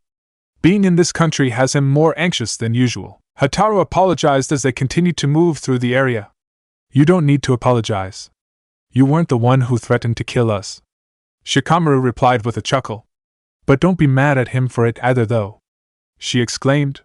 I'm not, Shikamaru assured her. A confused look then developed on his face. Although I do wonder why he's here though if he really isn't comfortable with it. That's my fault. Hataru sighed. I wanted him to teach me how to get better with my water-style ninjutsu. He kept refusing though. One day, he finally gave in and said he'd take me out here to train. A frown developed on her face. I know he was hoping that seeing the war here would scare me into not wanting to be a shinobi and would make me want to stop asking him to train me. Really? Hinata looked at her in surprise. Why do you think that? Utakata-sensei doesn't like the idea of teaching me. Or teaching in general. I don't know why. He never explained. Hataru's frown deepened. But he has always tried to be a harsh instructor whenever he does teach me something in hopes that I won't get his lesson and will stop trying. The very first thing he taught me was how to walk on water when I hadn't had any chakra-controlled training at all. Seriously? Why the hell are you still training with him then? Shikamaru nearly choked at that statement. Not even Anko was that much of a dick when training us. Because I want to show him I can take everything and that I want to learn from him, Hataru declared, tightening her right hand into a fist. I managed to learn water walking within a day by just pushing myself. I can handle anything he throws my way. I want to show him that I am serious with my desire to be a shinobi, and I want to prove myself to him. You're really strong, Hataru-san, Hinata commented with a smile on her lips. I admire your determination. Well, thank you, she replied, returning the Hubis smile. The smile then faded slightly. I don't think you'll be able to convince him to side with you guys though. Utakata-sensei is pretty adamant about really taking a side. Are you sure of that? Shikamaru questioned. Because from the way he was talking, I think he respects Mei more than Yugura. He does, but that doesn't change the fact that he just doesn't want to get involved. He almost killed that man you are traveling with to prove that point, Hataru admitted as a frown developed on her face. Point noted. Shikamaru sighed in response. If he doesn't want, then we won't force him. We'll just eat lunch with you all and leave, Hinata informed her. Hataru's frown turned back to the smile that it had been. I really appreciate that. I'm sorry your mission won't go the way you planned. Don't worry about that, Shikamaru shrugged. Anyway, let's get back to looking for herbs. We're just wandering around talking. Did you have anything in mind? The girl nodded in response. The trio then proceeded to continue looking for the herbs for their meal. Dosu and Mizora had sat in silence at the lake while the former Odo shinobi prepared tea for their meal. As a reserved person, he would normally not mind the silence. At the moment, however, he could tell that Mizora was deep in thought. Her eyes were closed. There was a slight scowl on her lips, suggesting that her thoughts weren't pleasant. Dosu wasn't really certain why, but her silence was bothering him. After minutes, the boy finally decided to break it. "What are you thinking about?" he questioned. Mizora opened her eyes and stared blankly in Dosu's direction. She shook her head. "I'm confused." "Nothing more," she replied dismissively. "About what?" he continued to question. The kunoichi raised her eyebrows, confused why he would continue asking. Nevertheless, verbalizing her thoughts might help her come up with an answer. Perhaps he could contribute some discussion that would lead her to her answer. "I had read reports about Utakata and his general reported personality," she stated. "He's a calm person that's rather polite but also very logical. That's an error, though. He wasn't behaving rationally during our confrontation earlier." "By attacking Ao-san?" Dosa questioned. "No." Mizora shook her head. "I was expecting that. He's a cautious person, so that made sense that he would try something like that. What doesn't make sense is that he wouldn't bother listening to us at all. He wouldn't even entertain what we were going to ask him. I think it was self-explanatory. He knew what we were there to talk to him about," he replied. "I suppose, but that doesn't mean he shouldn't listen to any offer we could have made. In the end, we were planning on offering him the freedom to be a wanderer without being in our bingo book. There would be no shinobi hunting him. It would have been a benefit to us all. We could have even offered more benefits, such as wealth or techniques." Mizora brought her hands to her forehead. "He wouldn't even know what we could offer to him. He should have at least heard us out. It wasn't a logical decision to simply ignore us. It is probably less about logic and more of sense of indifference. I assume he simply didn't care what we could have offered." Dosa shrugged in response. "I realize, but I simply don't understand that train of thought," she grumbled. "I'm trying to devise a way in which I can introduce the topic during lunch where I can convince him of working with us, but I can't appeal to his sense of logic because I'm unsure if he would care." The kunoichi then proceeded to shake her head. "He was a jonin before leaving Kiri. He should be more logical. All shinobi should be. Not every decision is based on what seems the most logical," Dosu explained. "It should be. If that were the case, then there wouldn't be this damn war in the first place." Mizora crossed her arms over her chest. "Yagura would have realized that killing off his own people would be an asinine decision and would have looked past any prejudices he had against people of bloodlines. Then Kiri would have been a peaceful country, we wouldn't have such a shitty history, and I'd actually have a clan." Silence filled the air between the two shinobi. Mizora closed her eyes in thought, trying to think how to approach Utakata. Dosu also closed his eyes in thought in an attempt to come up with a response to Mizora's statement. A few seconds passed by before he finally opened his eyes and looked back at her. "I don't intend to offend you with this question, but do you believe that it would be logical for somebody who was blind to become a shinobi?" he asked. Mizora's eyes shot open instantly. They narrowed in anger at the former Odo shinobi. "Vision is unnecessary to become a shinobi. I was born with such heightened chakra sensory capabilities that I can see better than nearly any shinobi that has to rely solely on their eyes," she declared. "I realize that. You definitely see well enough that I didn't realize you were blind until Ao-san mentioned it," Dosu commented. "However, you had to improve on those capabilities, yes? Surely you were not as adept as a sensor when you first became a shinobi?" "I was not," she admitted. Her eyes lowered slightly and her hands went to one of the sides that were attached to her back. "They were abysmal when I first started. I had to rely on my hearing and a walking stick at first for quite some time. It took me years of training before I was allowed to even take the simplest of missions from Eisama. At first, it probably wasn't logical for you to become a shinobi. But through training, you pushed past your weaknesses and became a skilled shinobi that Mei would trust," the former Odo shinobi informed her. "Sometimes emotions do trump logic. You were clearly passionate about being a shinobi that you made it work despite logic telling you otherwise." Mizora mumbled in thought. The world may not necessarily be better if somebody acted purely on logic. People have emotions that affect what actions they take. They're not a bad thing.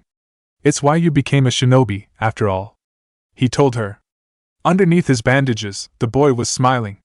And if you truly want to convince Utakata to join the rebels, you need to stop trying to appeal to logic and appeal to his emotions. Give him a reason to want to work with the rebels. The kunoichi remained quiet again, trying to process Dosa's words. His suggestion seemed to contradict her own belief of the world. Rationality was what should govern the world, and any action or appeal to emotions was not useful or beneficial. She had always told herself that, and had used this belief to control how she would react to circumstances. Dosa's argument, however, appealed to her for some reason. In her mind it made sense. I will try that. She finally spoke up. The kunoichi let a smile grace her lips. Thanks, Dosa-san. It is my pleasure. Dosa nodded his head in acceptance at her compliment. Underneath the bandages on his face, he was blushing. You are much wiser than most people I have ever met. We should have more discussions like this. I think they would be beneficial for us both. She informed him. Dosa's blush seemed to develop even further.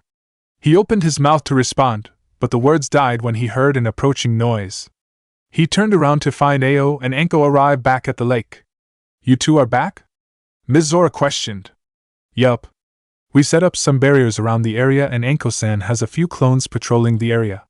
We'll be safe here and anybody that could somehow get through my barrier would be discovered instantly. Ao answered.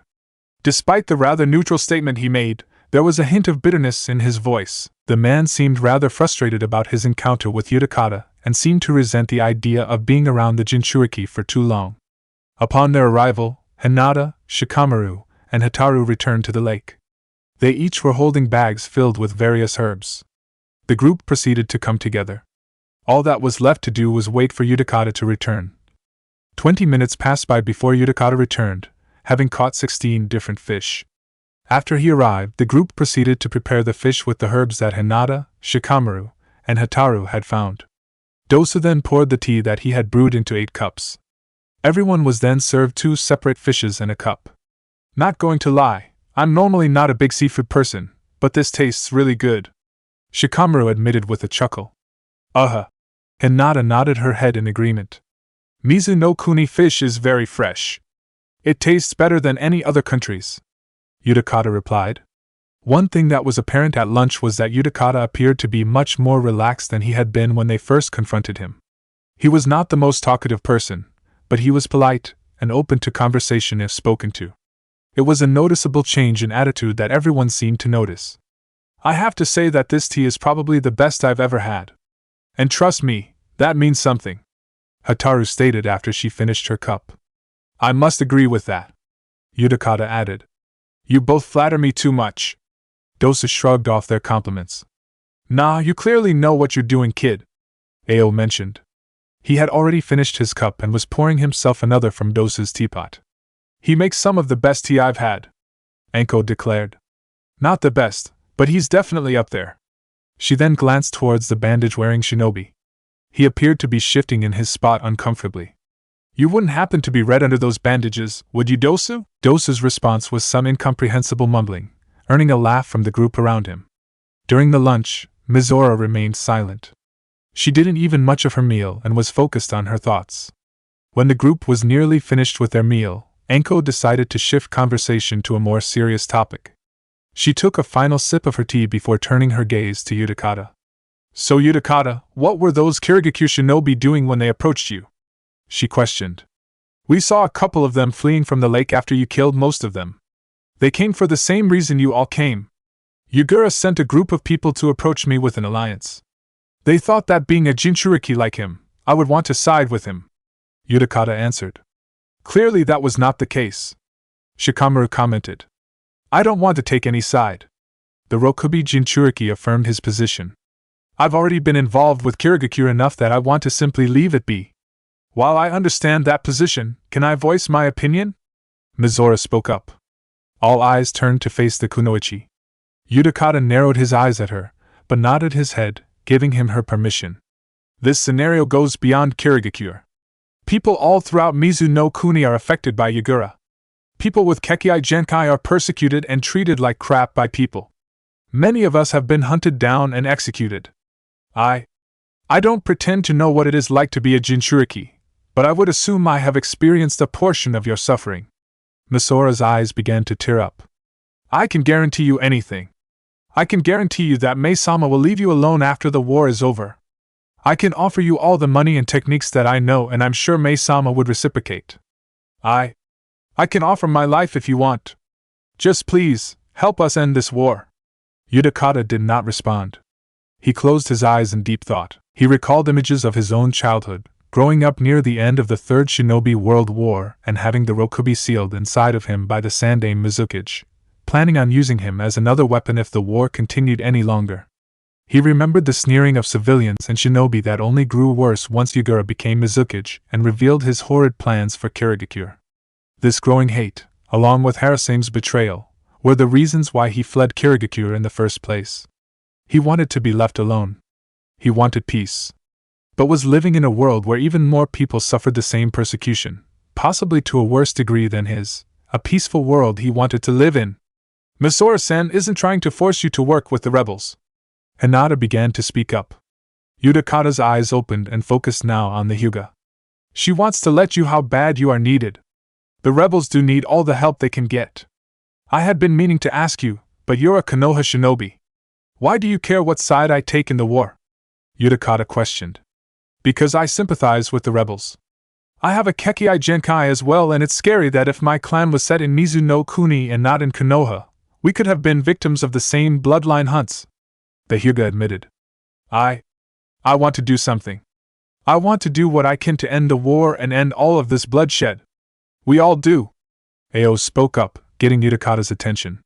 I'm not an optimistic person, and I don't know if this civil war will end up changing anything, but I have to hope it will. Life during the Third Shinobi World War was shit, and Yugura only made it worse. Something needs to be done, or else both Kirigakure and Mizuno Kuni itself will die. Silence filled the area. All of the shinobi and Hataru were currently staring at Utakata. The Jinchuriki seemed to be processing all of the information he heard. A few moments passed by before he pulled out his pipe. His eyes then wandered from Mizora to Hinata to Ao. You all are passionate about your stances. I'm interested, he commented. Prove to me this passion. Hinata seemed confused. Fight me. You three against me. I will not kill any of you. I just want to see the full extent of how your belief. Utakata explained. I am firm in my belief that I want to be left alone. You are all firm about fighting in the civil war and wish me to fight with you.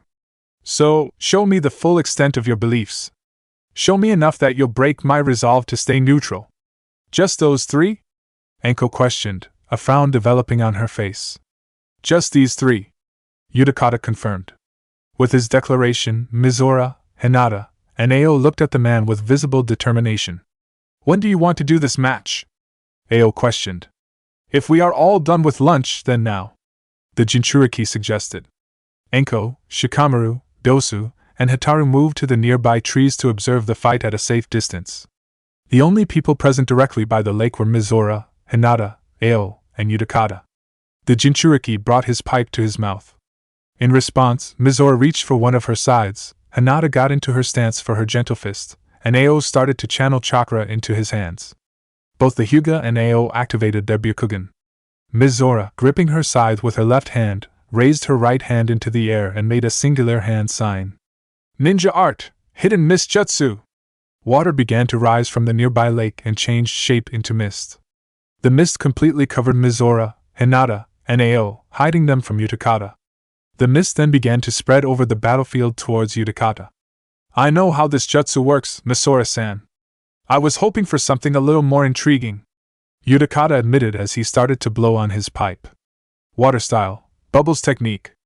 Dozens of bubbles came out of Utakata's pipe and flew directly into the upcoming mist. A few of the bubbles made contact with the ground, causing explosions. The explosions caused the mist to stop moving in a straight direction. The mist, however, separated into two mist clouds and moved to the left and right of the explosion. Both mist clouds continued to charge towards the Jinchuriki. Strange. I've fought plenty of people who use this jutsu, and a technique like mine should have blown it away and caused it to dissipate, Utakata noted. It was at this moment that the mist reached his body. He then noticed that the mist clouds were grabbing onto his body. The mist clouds formed chains, preventing him from moving his arms and legs. Seeing that the Jinchuriki was restrained, Mizora charged forward. She was invisible to the naked eye, her body perfectly blending into the mist. However, Utakata could hear her footsteps, no matter how faint the noise was. As she approached him, she prepared to strike at him with her scythe. As she was about to land her attack, however, Utakata managed to overpower the restraint on his arms and broke free. He then blocked the scythe's blade with his pipe. What kind of material is that thing made out of?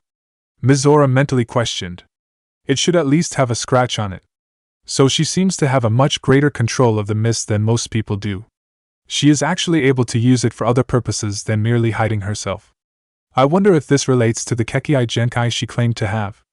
Utakata wondered. Now that he had broken free from his restraints, Utakata used his other hand to deliver a punch to Mizora's face. The kunoichi was unable to react in time and was sent flying back deeper into the mist. She became invisible once again. 8 trigrams vacuum palm! A vacuum shell made from chakra and pressure was sent flying directly towards Utakata's body.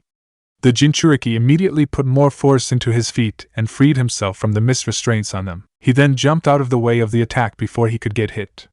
Upon landing on the ground, he was met with Ao, who attempted to land a punch on him. The Jinchuriki proceeded to block the attack with his arm. Ao then grabbed onto his arm and proceeded to try and kick the Jinchuriki in the chest. Utakata pulled himself out of Ao's grip in time and jumped backwards to avoid the attack. He then brought his pipe to his lips just as Ao clapped his hands together. Water style, bubbles technique. Water style, wild water wave. Utakata blew bubbles from his pipe as Ao released a giant wave of water from his mouth. The two water-style jutsu collided with each other. The explosions from Utakata's bubbles cancelled out Ao's burst of water. Before Utakata could do anything else, however, he felt his body becoming constrained again. He noticed that the mist clouds in the battlefield had reached his body again, and were now completely surrounding his body. Everything below his neck was unable to be moved. Caught him! Mizora mumbled to herself as she made 3 one-handed hand signs. Ninja art, suffocating mist! The mist clouds that had encased Utakata's body released another cloud that moved to his neck. It then tightened its grip on it. Utakata's eyes closed in pain. Effective, he noted. Seeing he was restrained, Hinata and Ao charged forward towards Utakata's body. Hinata was prepared to strike him with her palm and seal off his chakra network, while Ao planned on simply knocking him out with a few solid punches. Seeing the coming attacks, Utakata closed his eyes and struggled further to break out of his restraints again. Like previously, he managed to overpower the mist clouds and free himself, allowing himself to breathe normally and move. Now able to react to the approaching shinobi, Utakata aimed his pipe downward and blew on it. Instantly, a large bubble completely surrounded his body. He then began to float into the sky just as Hinata and Ao reached him to land their attacks. Now above them, Utakata created a small hole in the bubble surrounding him. He proceeded to blow out more bubbles from his pipe, releasing them through the hole. The bubbles moved quickly through the sky and made contact throughout the battlefield, creating multiple explosions. Hinata, Mizora, and Ao managed to jump away and avoid the oncoming assault, but the explosions still affected the environment around them. After a few seconds of constant explosions, the mist was blown away, revealing the 3 to the Jinchuriki. So the mist can be blown away. It just requires enough constant force. Utakata noted with a smirk. The longer he stays up in the bubble and in the sky, the more dangerous he is going to be. He can just spam those attacks of his and we can't do anything about it. Mizora noted. We need to pop that bubble and get him on the ground. Let me try. Hinata replied as she reached for her bow. The Hyuga proceeded to fire arrows into the sky, aimed for the bubble. Utakata proceeded to direct his bubble away from the oncoming arrows, preventing it from taking hits from even a single strike. Nevertheless, Hinata continued to fire. Keep him distracted, Ao commented as he brought his hands down to the ground. Water style, storm upheaval. As Hinata continued to fire arrows, Ao channeled his chakra into the area around them. Within moments, a massive amount of water was channeled directly from the sky. The water came crashing downwards, directly above Utakata's bubble. The Jinchuriki was unable to avoid the oncoming barrage of water and was hit by it. The water forced his bubble down to the ground. Upon contact with the surface, the bubble was popped. Utakata, however, was seemingly uninjured from the attack. Didn't really do anything to him other than break that bubble. That thing must have been more durable than I thought. Ao grumbled. That's unfortunate. Mizora sighed as she raised her right hand into the air, planning to create more mist again for her techniques. Acid scattering! Upon taking a deep breath, Utakata breathed out a massive burst of liquid corrosive acid directly from his mouth that moved forward towards the group. Mizora was forced to stop channeling her jutsu and jump away with Hinata and Ao. The acid made contact with the ground, causing it to melt slightly. Shit! Shikamaru mumbled to himself. Enko, Shikamaru, Dosu, and Hataru continued to watch the fight from their position atop the branches of nearby trees. They watched Utakata chase after Hinata, Mizora, and Ao by spitting out acid from his mouth. With each missing attack, the ground proceeded to melt slightly, showing how dangerous his attack would be if it made contact with their skin. Mizora and Ao are Jonin-level shinobi and Hinata is a highly skilled chunin with the Byakugan. The fact that Utakata-san is holding them off as they attack him together is extremely impressive. Dosu complimented. Why do you think Mei wanted us to recruit him? Enko questioned. He's good. And you can tell he's still got more in him that he hasn't shown yet. I know. He hasn't even used the Rokubi's chakra at all. Dosu commented. Utakata-sensei won't use its chakra unless if it's absolutely necessary. Hataru spoke up, drawing attention to herself. He doesn't have full control over the Biju, so he knows it's too destructive to use unnecessarily. You need to push him to use it. So he's not being pushed. That's a scary thought. Shikamaru nearly shivered. Glad I'm not fighting him. The Nara's eyes then closed in thought. Stay careful, Hinata. Just impress him. Conversation effectively died after Shikamaru's comment. The group returned their focus to the fight. They're all quick. I need to try a different approach. Utakata realized as he brought his pipe to his mouth. Soap bubble slime. Utakata breathed out a barrage of small bubbles that floated towards Hinata, Mizora, and Ao. The trio jumped away, avoiding the oncoming bubbles. Predicting where they would land, however, Utakata quickly blew another set of bubbles from his pipe that flew towards the ground. Upon contact, they released a dark green-colored slime that coated the ground. As Utakata predicted, the trio landed on the ground at the spot of the slime. They immediately became stuck to the ground, unable to move. What the? Hinata gasped as she tried to move. Upon capturing the group, Utakata quickly rushed over to them. He then blew on his pipe, letting out a single bubble. The bubble proceeded to expand in size and completely surround the three stuck shinobi. Utakata then proceeded to make a singular hand size, causing the bubble to begin to fill up with water instantly. Hinata, Mizora, and Ao began to choke as they struggled to breathe. Utakata continued to watch them intently as they struggled. I'll let them out in a little bit before they actually drown. They'll be too drained to fight any longer in no time, though. He told himself. Gotta get out. Hinata told herself. It was hard to think of an escape route when she was having a difficult time trying to breathe. However, an idea did occur to her. That's it. Protection of the 8 trigrams, 64 palms. Hinata started to move her palms forward in a pushing manner under the water. Streams of chakra were released from her palms. Hinata continued to pushing gesture, forcing these constant streams of chakra to make contact with the same point on the bubble. Slowly, the bubble started to weaken. Within a few moments, the jutsu popped the bubble, causing the group to get freed from the bubble and spraying the ground around them in water. The three hit the now-soaked ground hard. Each of them were completely wet. Someone broke through one of my bubbles? Utakata's eyes were wide in amazement. That's incredible. Almost immediately, Hinata, Mizora, and Ao started to stand back up. Utakata proceeded to make a hand sign. The water on the around group started to rise up, as if it was going to solidify into another bubble. Noticing this, the trio jumped away just in time before the bubble was reformed. Hinata proceeded to extend her hand backwards, preparing to create another vacuum palm. Both Mizora and Ao started running quickly through hand signs. I don't want them to get back on the offensive. I'll just end this now. Utakata told himself as he slammed his palms together. Water style, bubble hell. The large bubble that Utakata had reformed imploded, creating enough force that it knocked back Hinata, Mizora, and Ao, stunning them momentarily. After exploding, the large bubble had formed into hundreds of smaller bubbles. These bubbles were sent flying towards the trio at a rapid rate. They had no time to react. As soon as the bubbles reached them, they exploded. The multiple mini-explosions knocked the three shinobi around in place before sending them further back. They all hit the ground hard, unmoving. That's the end, Utakata noted to himself as he put his pipe away. The Jinchuriki proceeded to walk over to the trio and check how their condition. He knew he didn't kill them, but he wanted to make sure they were simply knocked unconscious and nothing more. Upon walking over to them, he checked Ao first. As predicted, the man was knocked out. He then moved over to check Mizora. To his surprise, however, the kunoichi started to stand up. She grumbled to herself as she tried to force her body off the ground. She's still able to move? Utakata's eyes were, once again, wide in surprise. The man's thoughts were interrupted as he heard groans. He turned his head and noticed Hinata pulling herself off the ground slowly. In a few seconds, the two kunoichi were both standing in front of the Jinchuriki. Both seemed exhausted, but both had looks of determination on their faces to keep fighting. How are you two still standing? Utakata questioned them.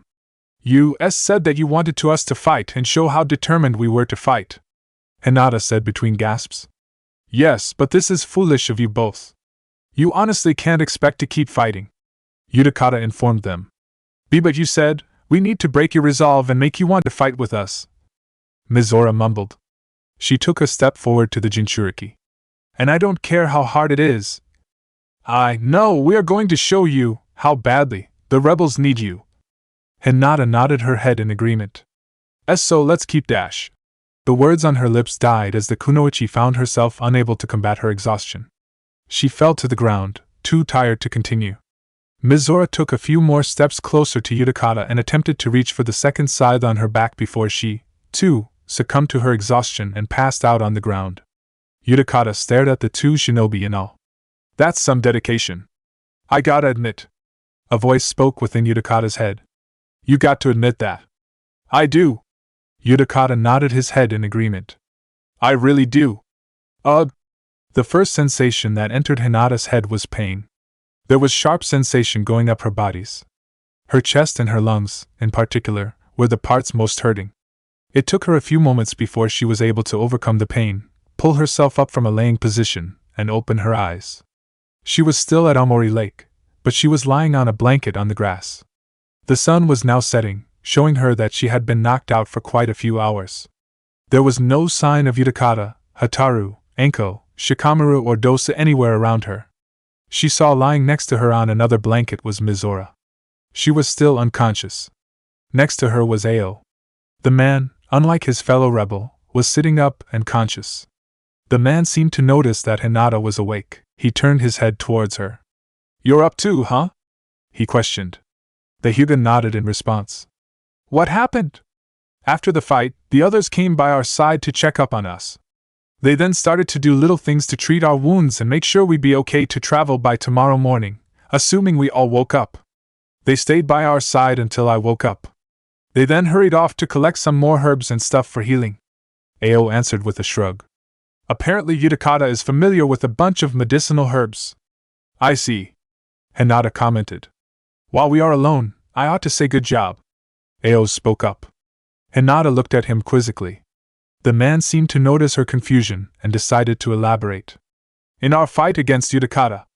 Also when you talked down Utakata earlier.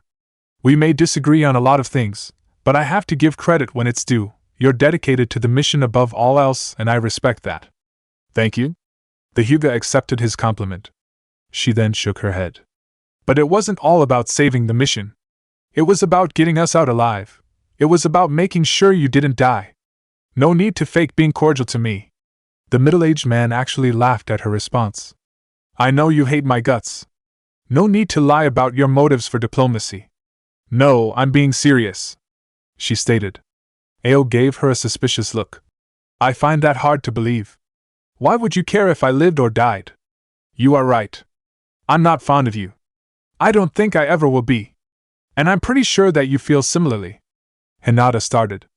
Ao nodded her head in confirmation. But you're a person too.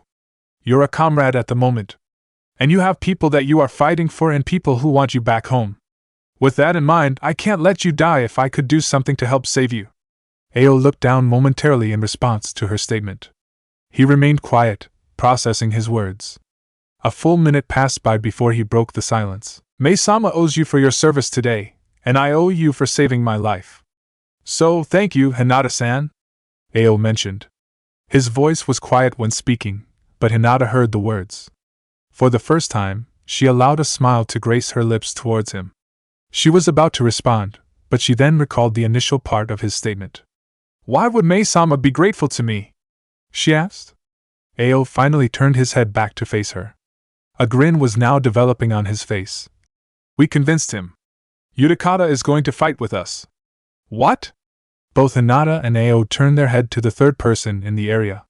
Mizora, who was now conscious, had shot her body upwards after hearing Ao's statement. She winced in pain at the sudden movement she forced her body to go through, but she didn't seem to care too much. Welcome to the land of the living again, Ao remarked. What did you say? Mizora questioned, ignoring Ao's teasing comment. A large smile developed on Hinata's face. He said Utakata-san has agreed to assist the rebels. While Hinata's smile was large, it did not compare to the smile that developed on Mizora's face. The kunoichi was so happy that she appeared to be near tears. The rebellion, it can happen. We can win, she mumbled to herself. She was so beside herself in excitement that her words started to become incomprehensible. It was in this moment that Utakata, Hataru, Enko, Shikamaru, and Dosu returned. Each of them were carrying baskets filled with medicinal herbs. They walked closer to the group and noticed that both Hinata and Mizora were now conscious. Hey!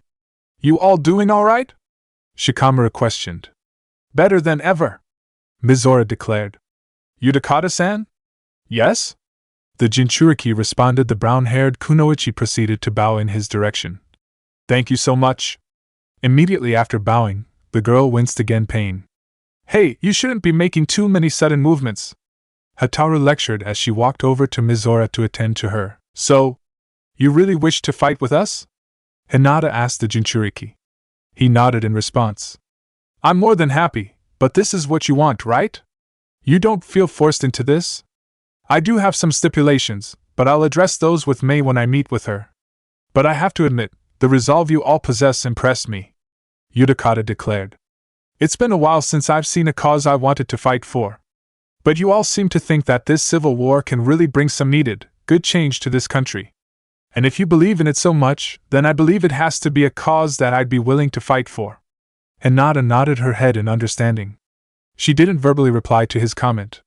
Her smile and visible happiness said everything for her. It took the group a lot longer to leave than they had initially planned.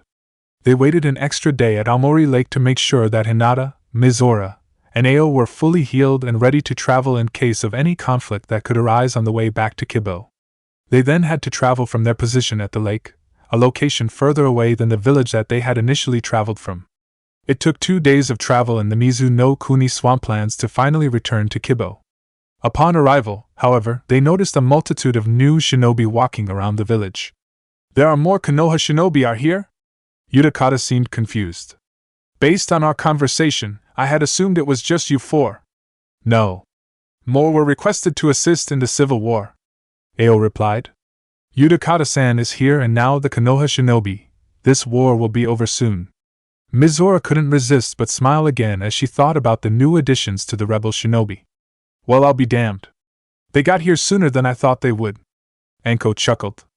It was in that moment that one Konoha shinobi seemed to notice the arrival of the group. He had been carrying some general weapons and was going to deliver them to another shinobi near the entrance, but he stopped his duty the moment he heard Enko's voice. Instead, he immediately rushed forward at the group that had arrived. Enko-sensei! Shikamaru! Dosu!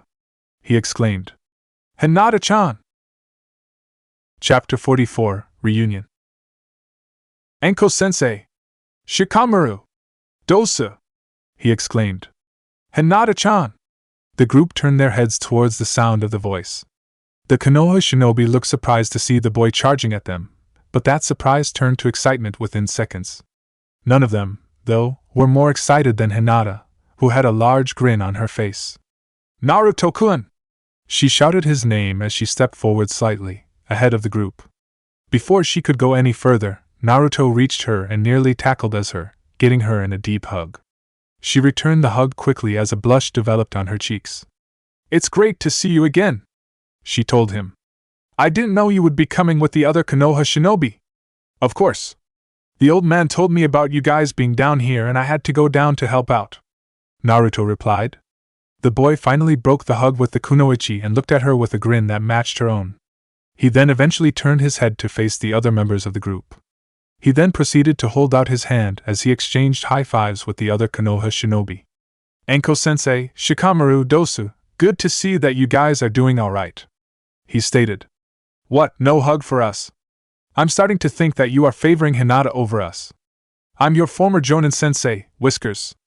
You can't do that, Enko exclaimed, bringing her arm to her face in mock lamentation.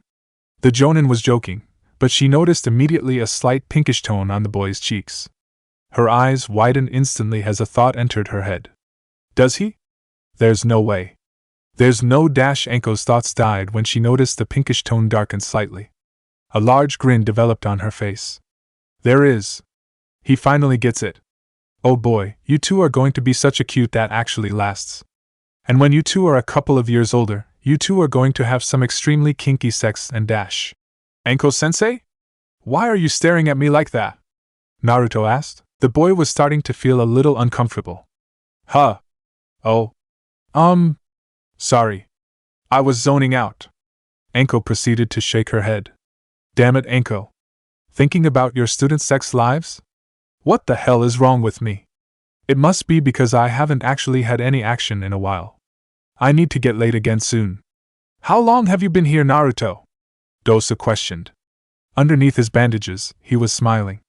He was happy to see his closest friend again. 1 day ago. We got in sometime after sunset. The Uzumaki replied with a shrug. Just in time to get some sleep. Shikamaru noted with a chuckle. Not right away. There was work that needed to be done, according to the rest of the guys here. The blonde replied. Nah, I still would have gone to sleep, Shikamaru mentioned. His comment earned a laugh from all of the Konoha shinobi. What was the Uzushio mission like? Can you guys catch up later? We got to escort Utakata to Mei-sama, remember?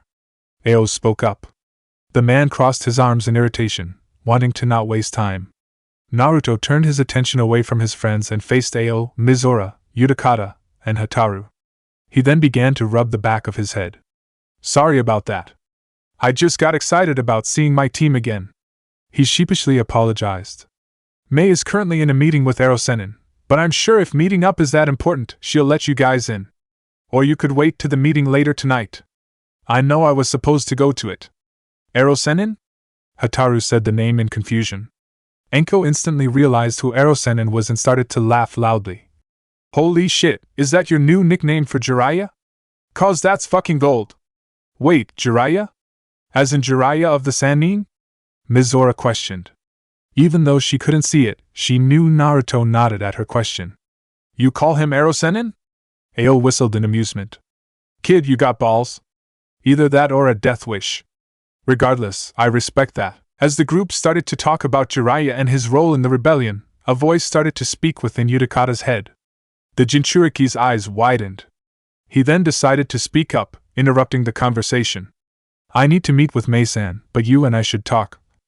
Naruto-san, was it? Utakata asked for clarification on the blonde's name. After receiving a nod of affirmation. We have stuff to talk about. We are similar, after all. Before anybody could comment on his statement, he then turned his attention towards Ao. You are right, though. We need to go talk to Mei immediately. You guys go and talk to your friend. Mizora offered to the Konoha shinobi. Get reacquainted with each other. We will escort Utakata the rest of the way and inform Mei-sama. After those words, Ao, Mizora, Utakata, and Hataru continued to move through the village of Kibo to meet with Mei. The Konoha shinobi were now left alone at the entrance to the village. Who exactly was that guy anyway? Naruto asked his team. What did he mean by we are similar? Almost immediately after asking that question, realization dawned on his face. Wait, is he a dash? We do got a lot of things to catch up on. Enko interrupted him. You were doing something, right? Go make a few shadow clones and have them do your errands. We'll all go to lunch and get caught up on everything. Upon hearing Enko's suggestion, the group nodded in agreement. Naruto proceeded to make a hand sign and created 5 shadow clones. The clones proceeded to continue doing his assigned jobs for the moment. He, along with Hinata, Shikamaru, and Dosu, proceeded to follow Anko to a nearby cafe where they could eat and talk to each other about everything. The sound of knocking interrupted Mei's and Jiraiya's conversation. "Enter," Mei stated. Immediately, the door opened and Ao, Mizora, Utakata, and Hataru entered the room. The two rebel shinobi walked to the side of the room and bowed while Utakata and Hataru walked forward. The Jinchuriki proceeded to bow slightly in the presence of the rebel leader. There were no casualties in the mission. We dismissed the Konoha shinobi to interact with some of their comrades from their village, Mizora informed her leader. That's a relief to hear. And I can see that your mission was a success, Mei commented. She focused her attention on the man in front of her. Utakata. It is a pleasure to see you again, Mei-san, Utakata said politely. A smirk developed on the woman's face. I am so happy to see you here. You know her? Hataru questioned. There was an edge to her question that caused Utakata to raise his eyebrow in curiosity. Mei also caught the edge and proceeded to laugh. Not very well. We met once or twice in Kiri back before we both left. I think the last time I saw him, he was 16? It was 8 years ago. Mei shrugged her shoulders. She then proceeded to laugh. Rest assured, though, I'm not trying to steal your man. Hataru's face immediately brightened a bright pinkish-red color. Utakata, however, seemed to be amused by the comment. A small chuckle escaped his lips. You misinterpreted our relationship, Mei-san, he said plainly. Why, yeah. You did. Hataru quickly nodded her head in agreement. Her cheeks still possessed the same pink-red tint. Anyway, Mizora Ao, you two are dismissed, Mei told the rebel shinobi. I have things I need to discuss with Utakata. You both, and the Konoha team, we will receive payment once I finish. Once again, thank you so much for everything you all accomplished. Both Ao and Mizora bowed in understanding before leaving the room. As they left, Hataru started to follow behind. You can stay. You are Utakata's companion, so I'll allow you to stay if you want, Mei stated. Oh. Hataru immediately turned back around again and nodded her head. Okay. She then turned her attention to the other man in the room. She recalled the name Naruto had given her and frowned, but still addressed him. And you are Ero Sennin, correct? Jiraiya's face fell immediately. The man's skin tone became pale and he looked absolutely mortified. PFTH. Mei choked at the comment. Ha ha ha ha ha ha ha. Within seconds, the Kirigakyu rebel leader was slamming her fist onto the table in her room in an attempt to control her laughter. It failed, however, and the woman continued to laugh louder and louder by the second. Why? Why is this becoming a thing? Why? Naruto, I swear I will kill you if this name spreads any more than it already has. Jiraiya was fuming at his godson for coming up with the nickname. I believe his actual name is Jiraiya, Hataru. Utakata spoke up. It's a nickname, of questionable taste, that the boy, Naruto-san, seemed to give him. Doesn't say a lot of good things about him though that he is called that by some people.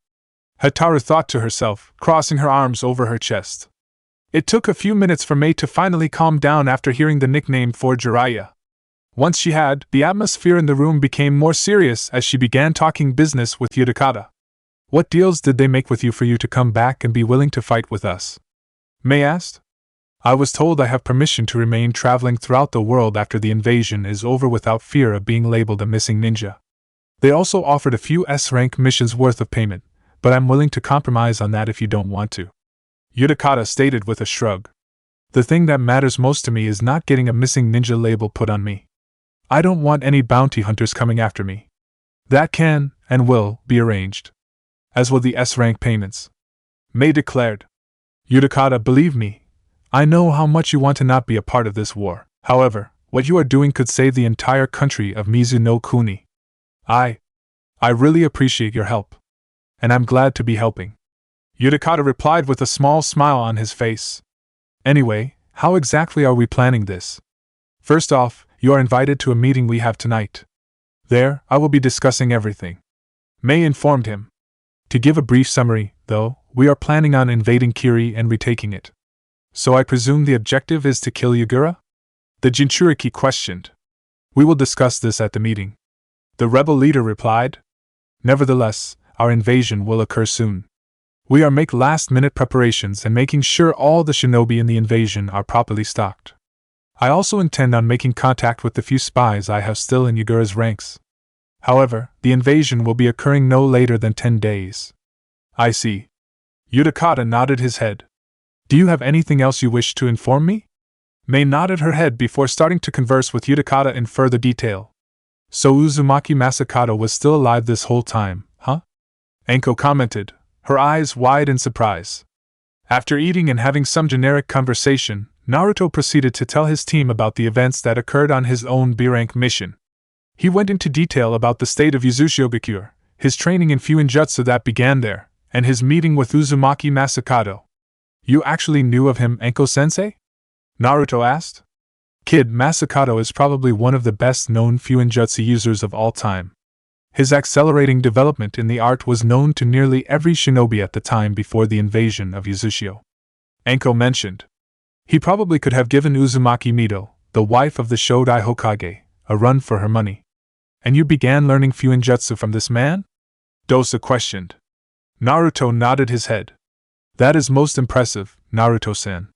You must be on your way to becoming a seal master. That's the goal. Naruto grinned as he rubbed his nose slightly. I'm not that good yet, but Ero-senin and Masakado-ji-san said that I have a lot of potential to get better, so I just gotta keep practicing. You'll get there in no time, Naruto-kun. Hinata told him. Her smile had not faded since the moment she saw him again. Naruto's cheeks turned slightly pink. Thanks, Hinata-chan. The blush on his face did not last long, but it did not escape Anko's notice. The Jonin smirked to herself as she slowly started to stand up from her chair at the cafe. I got some business that I need to get taken care of. Shikamaru, Dosu, I'm going to need you two to help me with it. She stated. Hinata, why don't you show Naruto around Kibo for a little bit? You can probably show him a few things that he may not have seen in the village yet. What do you need help with? Shikamaru asked with a slight yawn. Stuff. Anko grumbled. She then crossed her arms over her chest and looked at the Nara angrily. Just come on and help me. I don't got all day, you know? No need to be so angry. It was just a question. Shikamaru rolled his eyes as he stood up from his chair to follow Anko out. Dosa also stood up to walk out of the area with Anko and Shikamaru. Before he left, however, he turned his head back to Hinata. Hinata-san, maybe not right away, but you should take him to go see Anoka-san, he suggested. The Hyuga's eyes widened immediately at the suggestion. She then grinned in response. Right. Huh. Naruto blinked in confusion. The blonde never got his answer. Dosu, along with Anko and Shikamaru, started to walk off towards the inn and ignored any question Naruto asked. He then turned to face Hinata with a confused expression. Who's Anoka? He asked. I'll show you. Hinata replied as she stood up. Come on. With those words, Hinata grabbed Naruto's hand and started to rush off, dragging him along. Naruto seemed unable to question anything. At the Kibo bakery, Haku sighed to himself as he took a sip of the tea he was drinking. Sitting across from him at the same table was Anoka. The woman was currently writing on some seal paper, experimenting with an idea she had for a jutsu. She would only occasionally stop writing to reach for a pastry she had within arm's reach. She didn't appear to be paying much attention to Haku. Remind me again why you invited me to the bakery if you weren't going to actually talk and just work on one of your seals? Haku questioned. Anoka didn't reply. It appeared as if she didn't even hear his question. This caused the boy to sigh as he sat his cup of tea down and shook his head. I don't know why I even agreed to meet with you, he mumbled to himself. Almost instantly, Anoka looked up from her work and grinned at him. 'Cause you love me. I'm the big sister you always wanted. Heh. Haku nearly snorted. The boy shook his head as an amused smile developed on his lips. The big sister I never wanted. Don't be so mean to me. I'm just trying to be nice. The Uzumaki pouted. Nice. Sure. Haku rolled his eyes. He then turned his eyes to the seal that his friend was working on. What type of seal is that one? It's a combat-oriented seal and is based on wind elemental ninjutsu. Anoka explained as she diverted her attention to it. It's Anoka-san. Both Anoka and Haku looked up and noticed Hinata rushing into the bakery. The kunoichi was dragging along one of the Konoha shinobi that had entered the village the previous night. Upon seeing the two arrive, Haku stood up from his chair and greeted them. "It's nice to see you, Hinata-san," he stated. "Who is your friend? You rushed in here so fast, you nearly killed him." Anoka chuckled. "Why, yeah. What she said?" Naruto mumbled. The boy felt a little dizzy, having been taken by surprise by the sheer speed of Hinata as she rushed through the village towards the bakery. "Sorry, I just had somebody that I wanted to introduce you to." Hinata apologized. She rubbed the back of her head sheepishly for a moment before she proceeded to point at Naruto. "Anoka-san, I'd like you to meet my teammate and close friend, Uzumaki Naruto." She then turned towards Naruto and smiled brightly. "Naruto-kun, this is Uzumaki Anoka." Naruto, Anoka, and Haku both looked in surprise at Hinata's declaration. Both Naruto and Anoka proceeded to step forward each other, studying the other. Haku took a few seconds to look at Naruto before he turned to Hinata and chuckled. "So this is the Naruto-kun that I have heard so much about," he commented in amusement. "Hinata-san said a lot about you. Did she ever get a chance to talk to you about anything?" Hinata almost immediately recalled that she had, indeed, informed Haku about her feelings while on the boat heading towards Mizu no Kuni. Her eyes widened, her cheeks brightened in color, and she quickly rushed to the boy and clapped her hands over his mouth.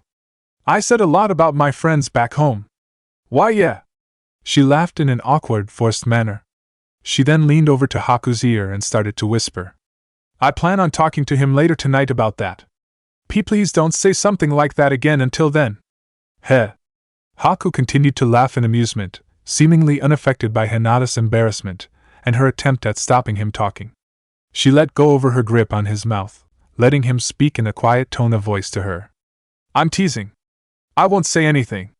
Regardless of Haku's words, Naruto didn't seem to hear them. He was still looking at Anoka. A few more seconds passed by before the two Uzumakis shared a grin on their faces. Anoka then rushed over to him and gave him a hug, one he was quick to reciprocate. "It's great to finally meet you, Naruto!" she exclaimed. You're the first Uzumaki I have ever met.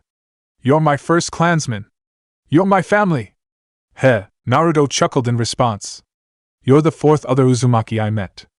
I got a few other people I need you to meet sometime." "Four? Four more?" Anoka broke hug for a moment.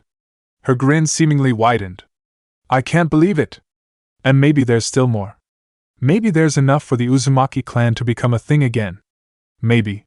Naruto replied with a chuckle. "Regardless, it's great to meet another cousin, Anoka-ne." Anoka noticed the "ne" honorific that Naruto had given her, and she nearly squealed. Tears threatened to roll down her eyes, but she proceeded to shake her head and prevent herself from crying. She didn't care if they were tears of joy. She didn't want to be crying when she finally met somebody that was family to her. She was Uzumaki Anoka and she had a reputation to uphold, after all. She was the always happy, tough, intellectual kunoichi that represented the descendants of the Uzumaki clan that had lived in Mizu no Kuni. She couldn't afford to be seen as someone who cried. After taking a few moments to ensure that she wouldn't cry, she dragged Naruto over to the table where she and Haku had been sitting at. She then proceeded to point to the seal she was working on. "Since you're an Uzumaki, I have to ask you a question. What do you think of this so far?" She questioned him with a pensive look on her face. "I just started working on it. I'm a lot better with supplemental seals rather than direct combat seals, but does this look good to you?" Naruto rubbed the back of his head sheepishly. "I'm honestly not good with sealing. I just started studying them. And dash." Naruto's words died on his tongue when he noticed a particular radical on the seal. His face then lit up. "Wait, that's the sign for wind. Is this a wind-style jutsu?" "Yup." Anoka nodded her head. "The concept is to apply that seal to a weapon to give it long-range capabilities. I actually use a sword when I fight, so I'd apply that seal to the blade itself and, whenever activated, I could release a gust of wind or a storm depending on the chakra used whenever I swing the sword." She then brought her right hand to her chin, and she rubbed it in thought. "There's still some kinks that need to get worked on, but that's the direction I am going with it. Does it look to you like I'm on the right track? Again, I'm not that good with Fuinjutsu yet cause I just got started, but I actually do know a wind-style Fuinjutsu and I think there may be a radical in there that could help with your technique." Naruto offered. "Can I borrow your pen? And a sealing paper?" Anoka nodded her head immediately and proceeded to give Naruto the requested materials. He then immediately started working on the seal.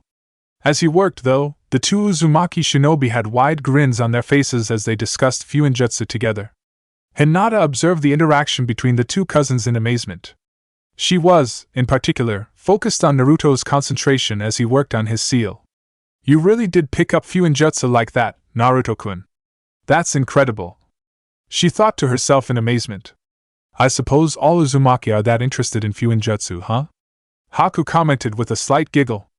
Hinata-san, do you want to buy something here and eat with me while those two become acquainted and work on their seal? The Hyuga heiress nodded her head in affirmation. Anoka-ne is awesome. After spending roughly 2 hours in the bakery chatting with Haku and Anoka, Naruto and Hinata left and proceeded to start walking down the streets of Kibo, chatting amongst each other. The two Konoha shinobi were in great spirits after meeting with the duo. Anoka-san is indeed really nice. She has actually been training with me, helping me improve on my Byakugan and giving me somebody to spar with. Hinata admitted. How has that been going? Naruto questioned. Good, she's pretty ruthless to fight. Hinata mentioned with a shiver. Ruthless was an understatement for Anoka. She was definitely somebody who preferred from fighting a distance and controlling her opponent's moves, only using her sword if the enemy somehow got too close to her. With that seal you two were working on, she'll be even more deadly. I bet. She's definitely working on something that I think will be pretty sweet. The Uzumaki mentioned with a chuckle. You seem to be developing as a Fuinjutsu user yourself, you know. Hinata commented with a smile. I was impressed with the way you were talking with her. Hey, Fuinjutsu is really interesting to me. Naruto answered with a shrug. It's the style of my clan. I have to be interested and good with it. You're right. The Hyuga nodded her head in understanding. I'm glad you got to find out so much about your clan, and I'm even more glad you got to meet so much family. Heh. Thanks. Naruto smiled. And thank you for introducing me to Anoka-ne. There was a moment of quiet as the two friends continued walking. They were both content with just walking next to each other. The silence wasn't awkward. It felt peaceful just being around the other. Still, both Naruto and Hinata had something they desperately wanted to talk about. After around a minute of silence, Hinata finally decided to break the silence. Naruto-kun, can we talk? Like in private? She asked hesitantly. Yeah? Naruto answered uneasily. He had been trying to come up with the nerve to say something to Hinata and ultimately failing. The fact that she approached him first about talking took him by surprise, and made him feel slightly worried about what she may say. Let's go find somewhere. Hinata took Naruto to a small clearing directly outside of the village. There was a pond in the clearing and it was surrounded by trees. Not a single person was in the area. The two shinobi walked over to the pond and proceeded to sit by the water. Anoka-san and I actually spar out here whenever we get the chance, Hinata said, explaining where they were. It's very peaceful. And not a lot of people ever come out here. I can tell. It's nice, Naruto stated. It is. The Hyuga nodded in agreement. Silence filled the air between the two shinobi. Unlike when they were walking down the streets of Kibo, this silence was filled with more tension. The two Chunin felt awkward and unsure about how to word exactly what they wanted to say to the other.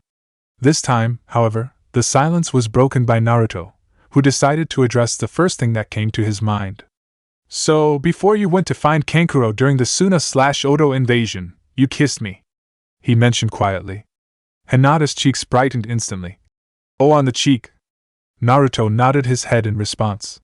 His cheeks were now brightening. Why, yeah. On the cheek. Once again, silence filled the air between the two of them. Hinata took a deep breath before finally starting to speak. I was just concerned. The village was being invaded and I needed to fight him. I wanted to ensure you that I felt confident in myself and that you shouldn't worry about me.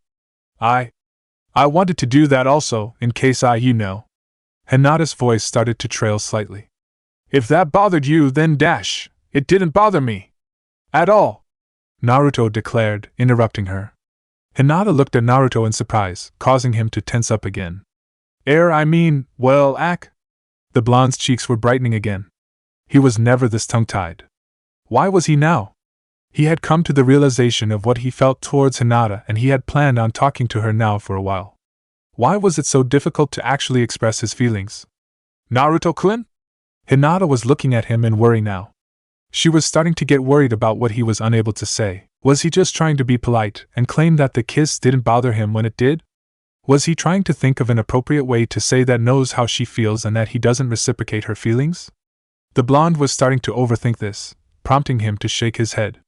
He never let any worries bother him, and he wasn't going to let them now.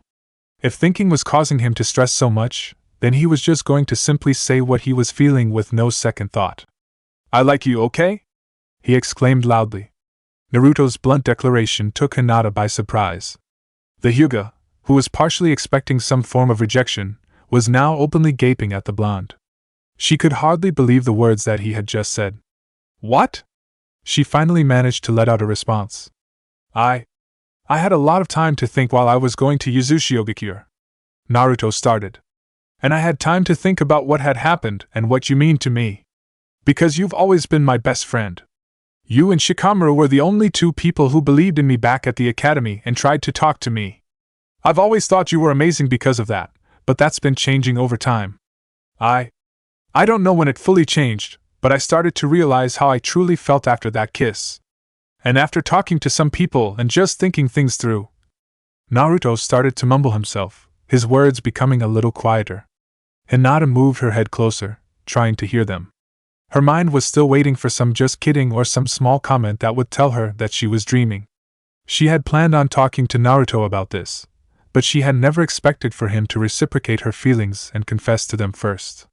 In her mind, there was no way. No way. Was there? A small voice in the back of her head said. A part of her was believing what Naruto was saying, that he did have feelings for her, and with each passing moment, that belief was growing stronger, and her happiness was growing. I don't really know exactly what my feelings are. Naruto spoke up again, pulling her away from her thoughts. I'm bad with stuff like this. I don't know if this is love or not. Hinata's eyes widened at the word love. She opened her mouth to say something, but Naruto continued to speak. What I do know, though, is that you are important to me. You mean the world to me and I really, really like you. So, I was wondering if you would want to help me realize exactly what I feel and maybe, I don't know, go out with me. Almost instantly, the Uzumaki winced at his own words. Go out with me? Are you serious? He nearly shook his head after saying those words. That sounded so insincere. He was starting to inwardly grumble about just winging it and not putting some thought into what he was saying. What if Hinata doesn't reciprocate? He put himself out there in a way that it would make things very awkward for him. Before Naruto could beat himself up further over his words, Hinata quickly rushed over to him. She pulled him into a tight hug, knocking him away from his thoughts. The Hyuga heiress did, indeed, believe him now. Naruto did have feelings for her, feelings just like the ones she had for him.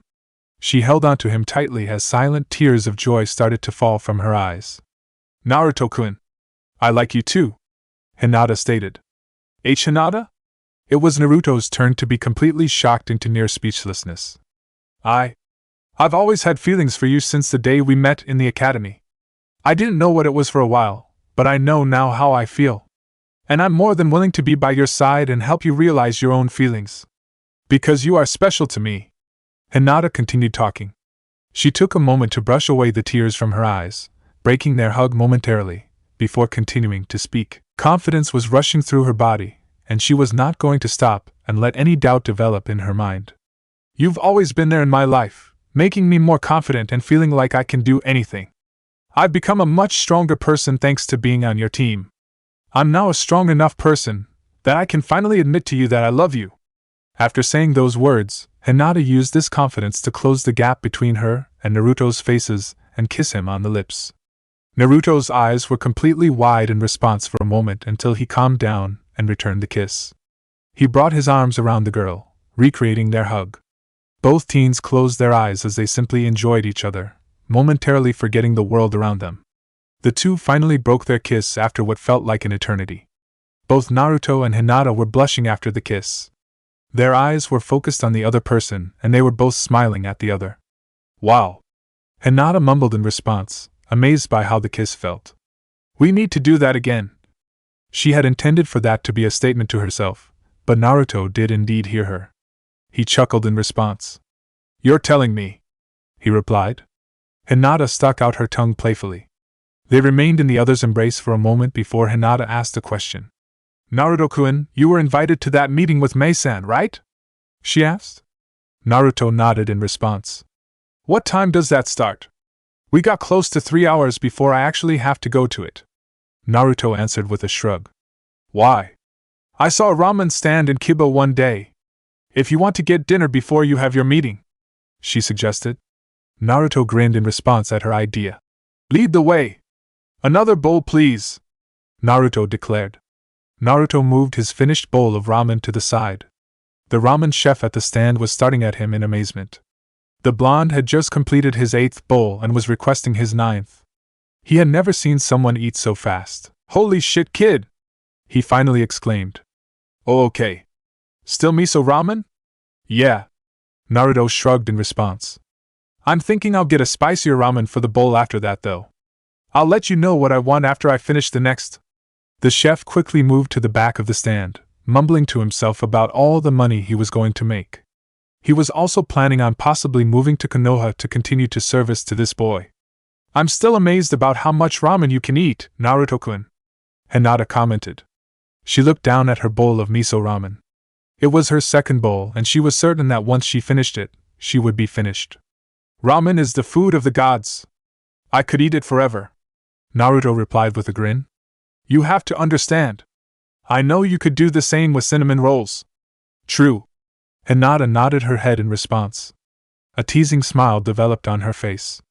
But cinnamon rolls are sweet. I could eat sweet foods forever.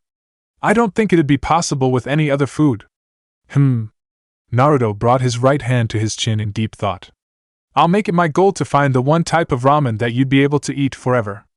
I know it's out there somewhere and I'll find it. Hinata proceeded to giggle in response.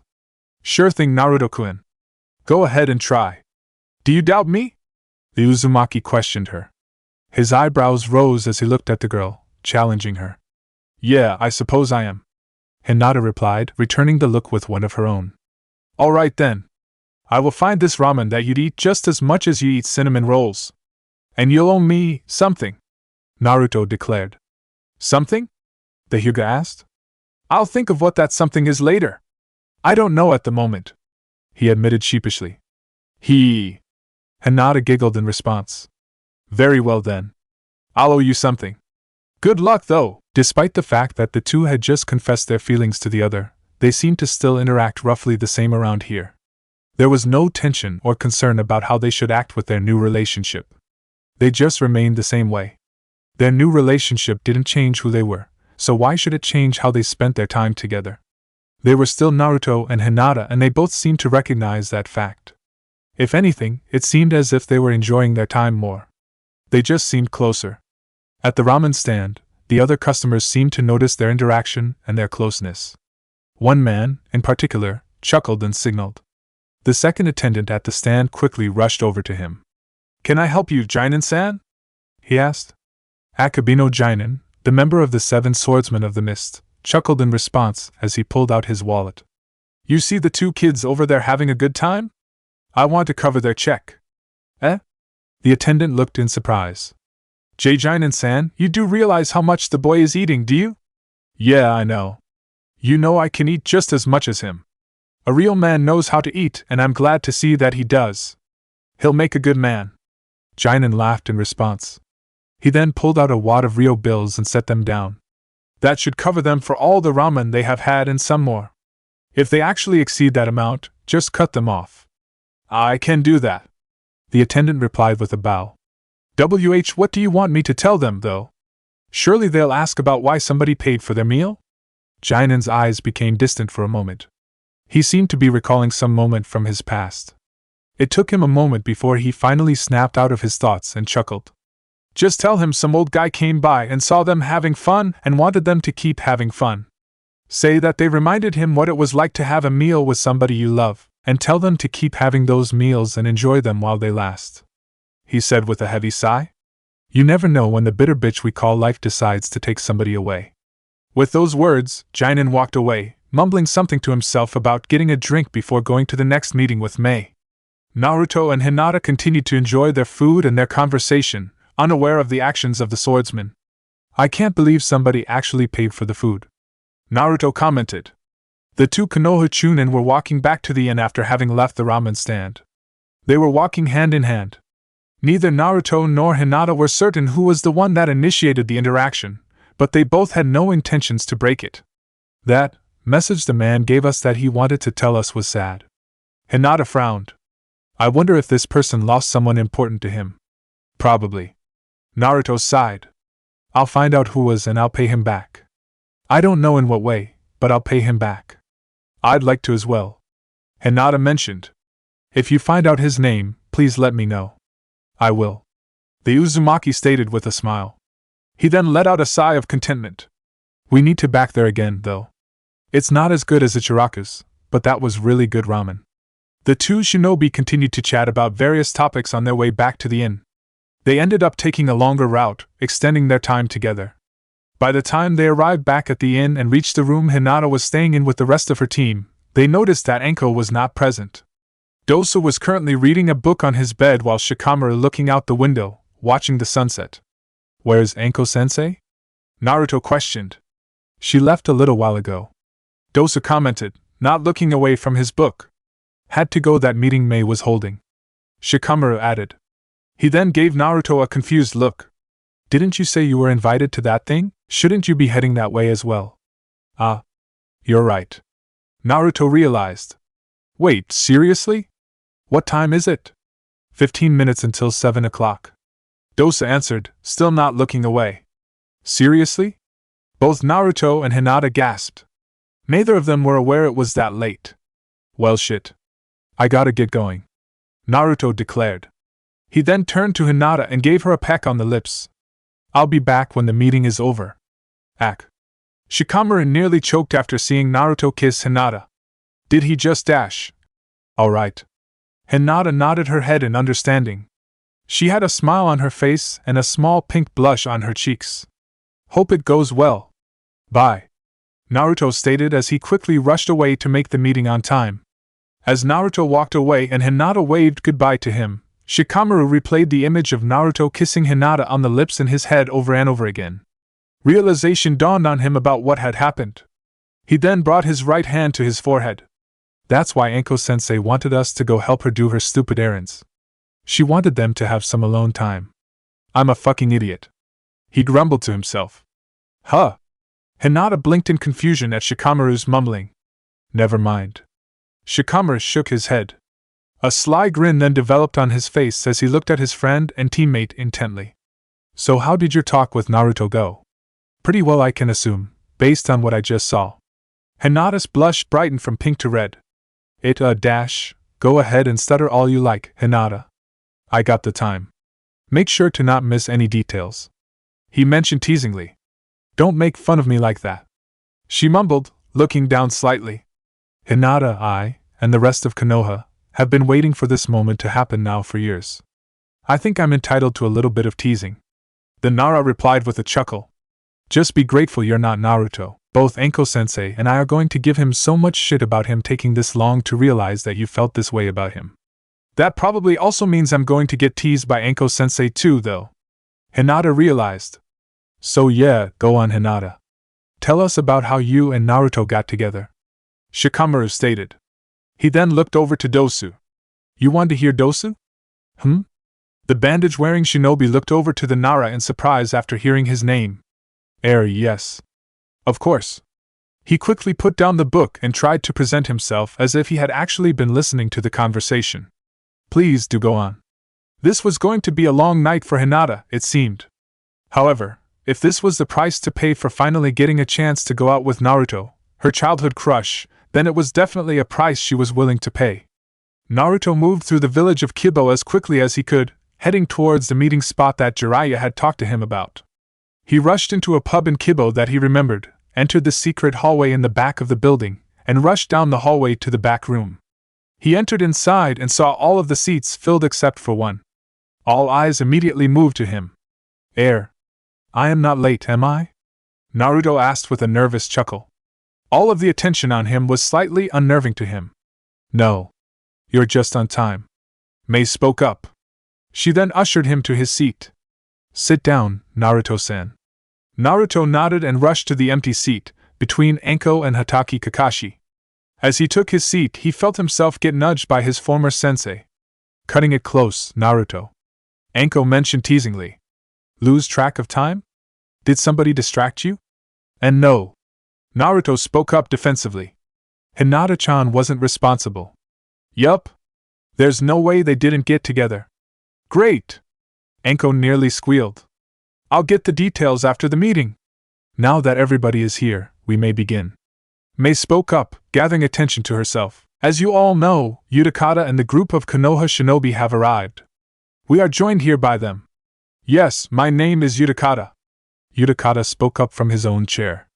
I am Jiraiya, one of Konoha's Sannin and the leader of the Konoha shinobi in charge. Jiraiya stated. I have also brought with me representatives from Konoha, Hatake Kakashi, Mitarashi Anko, who I presume you all have been acquainted with, and Uzumaki Naruto. The various members of the Kirigakure rebels introduced themselves to Utakata and the Konoha shinobi. Once the introductions were complete, Mei brought back the attention to herself once again. As you all know, the course of action we are going to take is an onslaught invasion against Kirigakure. Our goal is going to be to retake the city and establish a new era for the village, Mei stated sharply. The invasion was scheduled to be in 10 days, but there's a chance that we may need to postpone it. She then looked towards Haku. Haku, I have a mission for you. Yes, Mei-sama? The Yuki clan shinobi nodded his head. I was just informed by an informant of mine an hour ago that in the village of Chishio, there is apparently a bloodline execution scheduled in the next 2 days, she stated. Silence filled the room. Bloodline executions, Yagura's most infamous action since taking office. The various shinobi of Kirigakure would line up a group of people that have been identified to have, or suspected to have, a Kekkai Genkai and publicly execute them. They make a show of it to the public, getting the civilians to either know their place and show why they should not dare protest against them, or rile up the civilians and show how they treat monsters. How many are reported to be executed? Haku asked. His voice was dangerously quiet. It was filled with a surprising amount of rage. 5. Mei stated sharply. I need you to lead a small group to free them. Nothing too large that could accidentally alert them, though, no more than 5 shinobi. I'll let you choose your teammates once the meeting is over. I want you on the mission no later than sunrise tomorrow, though. We need to make sure that we get those 5 people out before they get executed. Understood. Haku declared as he crossed his arms. The boy was now in deep thought about who he would want to join him on the mission. Haku's mission should take no longer than 3 to 4 days to get back here with the people from Chishio. As his mission is underway, we will finish up preparations to invade Kirigakure. I would like to march towards the village 7 days from today, Mei stated sharply. She tightened her right hand into a fist. Hearing about the bloodline execution has reminded me that every second we waste, another life is targeted by those shinobi. We need to end this war already and rebuild our village and this nation. There was a round of applause from the various members of the rebellion sitting at the table. Jinin and Suigetsu, in particular, whistled in approval. When the noise started to drop, Jiraiya started to speak up. When Mei and I first started talking today about the invasion, we realized that there needs to be some preemptive action before we can sneak an invasion force into Kirigakure. They have a base of operations located near Kirigakure, referred to simply as Mianai Maimason. Invisible to the eye? Anko translated the name of the base. I've heard of the place. Mizora spoke. She brought her hands together and thought. It's considered a myth, but rumor has it that anybody that steps within a certain distance to Kirigakure is approached by shinobi from Mianai Maimason and handled with if they are a threat. Based on my spy network, I have heard there are only 15 members of the organization. Ao offered his information. Hand chosen by the Mizukage, though. They're good at what they do. That they are. They are a group of shinobi that excel in espionage and identifying dangers to Kirigakure. And they will surely report news to Yagura that an army of Konoha and rebel shinobi is approaching. Jiraiya commented. Which is why immediately after Haku's team returns from their mission, I will assign a group to wipe out Mianai Maimason. By the time we march out for Kirigakure, the organization will have been removed entirely. Mei stated. This will be a mission that features 5 shinobi. Amongst the rebels, Momochi Zabuza, Akabino Jinin, and Chojuro will be on the team. Zabuza will be leading the mission. Heh. So you're sending the 3 members of the 7 Swordsmen of the Mist. Zabuza snorted. Consider it done. Count on us. Jinin declared boisterously. The man was already cracking his knuckles. I'll ram my blade through all 15 of those bastards. I'll do my best. Chojuro nodded his head in agreement with the 3. I've also decided that 2 Konoha shinobi would be joining them. Conveniently, the 2 of them are here, Jiraiya said as he then turned his head. Midarashi Enko and Hatake Kakashi will be joining you 3 on the mission. Understood. Kakashi spoke up. He then turned to face Zabuza and gave a smile behind his mask. His eyes were closed.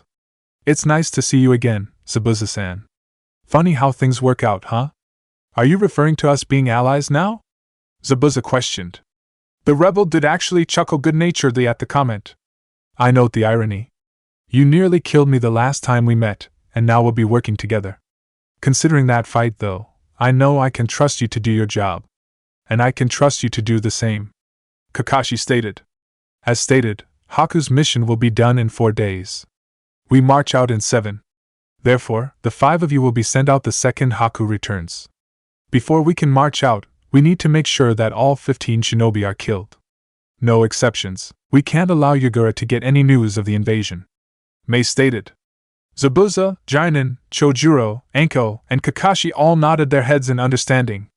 Good. I'll give the reported coordinates of the base for me and my Mason to Zabuza after the meeting. At the 7-day mark, we will march out to that spot and regroup with you 5. We will then converge on Kirigakure immediately after. Do you have invasion plans mapped out? Sugita asked. I need more time to plan things out. Mei admitted. This is all I wanted to discuss at the moment. I wanted to get this information settled out. She then turned to look back and forth between Naruto and Utakata. Naruto-san, Utakata-san, I ask that you 2 remain here for a little while longer. The rest of you are dismissed. One by one, the people in the room filed out and left the room. Soon, the room was left alone with Naruto, Utakata, Mei, and Jiraiya. You wish to speak with us in private? Utakata questioned. Yes. Mei nodded her head. Although I do need to plan more details out about the invasion, I needed to clarify with you 2 the one plan I do have mind. You 2 are going to accompany me during the entire invasion. The 3 of us are going to directly engage in combat with Yagura. Naruto's eyes widened instantly at that statement. Me? Against the Mizukichi? The rebel leader seemed to notice Naruto's thoughts and immediately began to elaborate. I realize that is an intimidating task, Naruto-san, but I believe you are what I need. Both you and Utakata are Jinchuriki and will be able to handle Yagura's true force if he needs to utilize it. The woman then sighed in response. I'm merely human. I will probably die in the fight. I need to know that you 2 are with me, though, so that way there are shinobi that could continue the fight and defeat Yagura despite the power of the Sanbai. You aren't going to die, Mei-san. Utakata commented. You don't know that. I am prepared to die for this cause, she declared sharply. So the 3 of will be able to kill him, you think?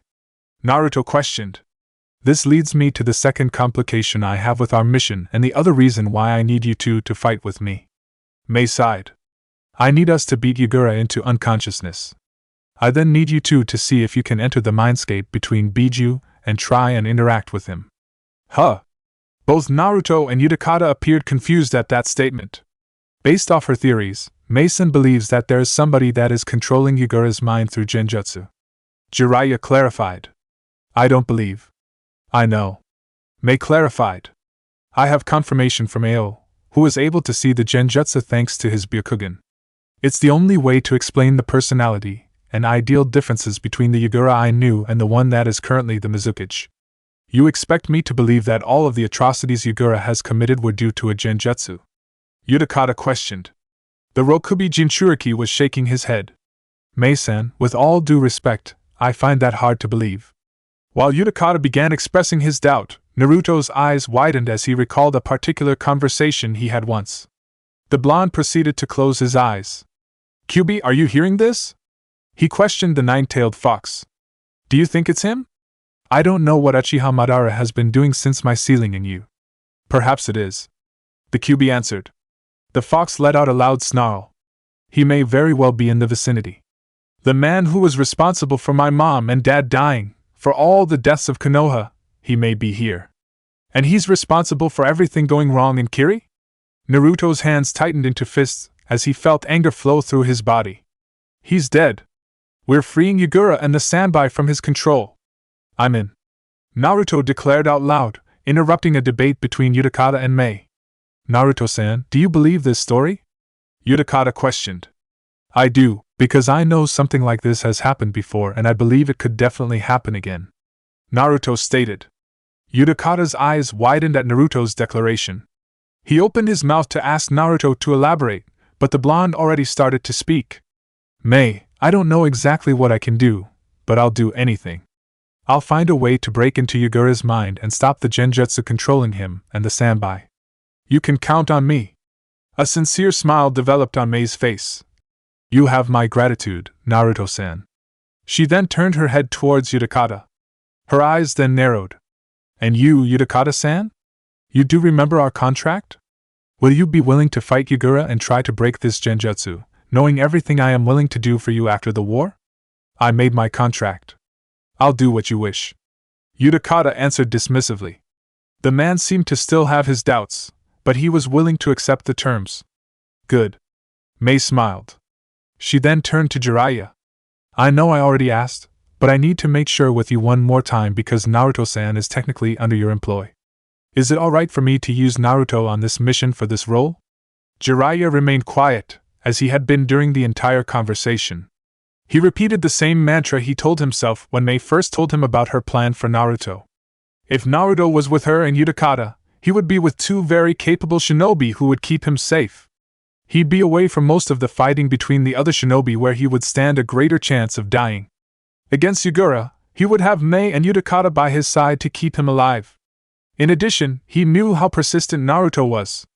If there was a genjutsu affecting Yagura's mind, then Naruto would be the person who could break the Mizukage out of it. My reasoning is still the same. I give my approval. Jiraiya stated. He then turned to face Naruto. That does mean, however, that your training regime will be relentless until the invasion. I will physically train you harder than I have ever trained any student in this week. You better be prepared, Naruto. I will be. The blonde replied. It seems we all have reached an agreement on everything. Good. Mei stated. Then I believe it's time to call it a night. Everybody should get some sleep.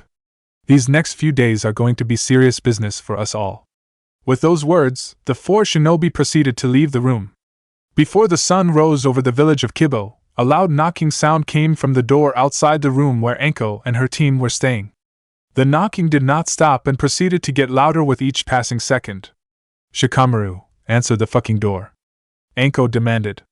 When the Nara proceeded to not get up from his position on his bed, the Jonin tossed a pillow at him. The pillow made contact with his face hard, jerking him upwards. Ugh, fine. He grumbled, rubbing his cheek after the surprisingly hard hit the pillow delivered. The Nara proceeded to open the door and was greeted by Haku. The Yuki clan shinobi smiled upon seeing Shikamaru. Shikamaru-san, this is convenient. I was hoping to speak with you. Haku stated. My apologies for disturbing your sleep, but I have a very important question to ask you. Shikamaru gave Haku a confused look. The Nara noticed the serious tone in Haku's voice and made the mental effort to become more awake. I have a very important mission and I would like you to be part of my team. Haku requested. Chapter 45, Bloodline Executions. Shikamaru-san, this is convenient. I was hoping to speak with you. Haku stated. My apologies for disturbing your sleep, but I have a very important question to ask you. Shikamaru gave Haku a confused look. The Nara noticed the serious tone in Haku's voice and made the mental effort to become more awake. I have a very important mission and I would like you to be part of my team.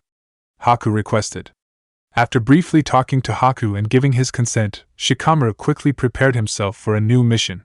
He gathered all of his weapons and packed any essentials needed for travel. He then, after briefly saying goodbye to his team, went out of the inn and rushed to the entrance of the village. Upon arrival, he was greeted by Haku, who was standing in front of a group of 3 shinobi. One of the shinobi was. Shikamaru-san, thank you for arriving so quickly. Haku commented. He then pointed to the other shinobi behind him. This is the rest of our team: Hozuki Suigetsu, Uzumaki Anoka, and Kiri. Yo! Suigetsu waved, greeting the Konoha shinobi. Hello? Anoka greeted politely. You are Naruto's and Hinata's teammate, right? It's nice to finally meet you. Nice to meet you too. I have heard a lot of good things about you. Shikamaru greeted her. He then turned his attention to the third shinobi, a boy that looked a couple of years older than him with short, spiky black hair. He wore very standard clothing, a Kirigakure flak jacket over a black full-body suit, and had pinstriped leg and arm guards. He had the Kirigakure forehead protector directly below his head. His most interesting characteristic, however, were his eyes. He had very sharp black eyes that seemed to have a lot of anger within them. Kiri, right? Shikamaru questioned the third teammate, making sure he heard the name Haku gave him correctly. Like the village? Yes. My parents named me after the village. The shinobi, Kiri, nodded in affirmation. It is a pleasure to work with you, Shikamaru-san.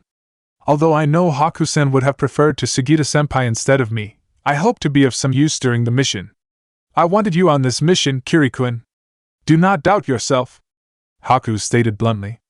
Kun? Shikamaru noticed the honorific the boy gave to Kiri. Whatever. Kiri grumbled, putting his hands in his pockets. No need to console me. I can get the mission done. Just let me know what to do. Haku sighed in response before turning his attention to the entrance to the village. I only briefly explained this when I told you, Shikamaru-san and Kiri, about this, so allow me to go into more detail. The village of Chishio, just east of Kibo, is apparently going to be executing 5 people that have been identified to have Kekei Genkai. He stated. Our mission will be to infiltrate the village and rescue the people.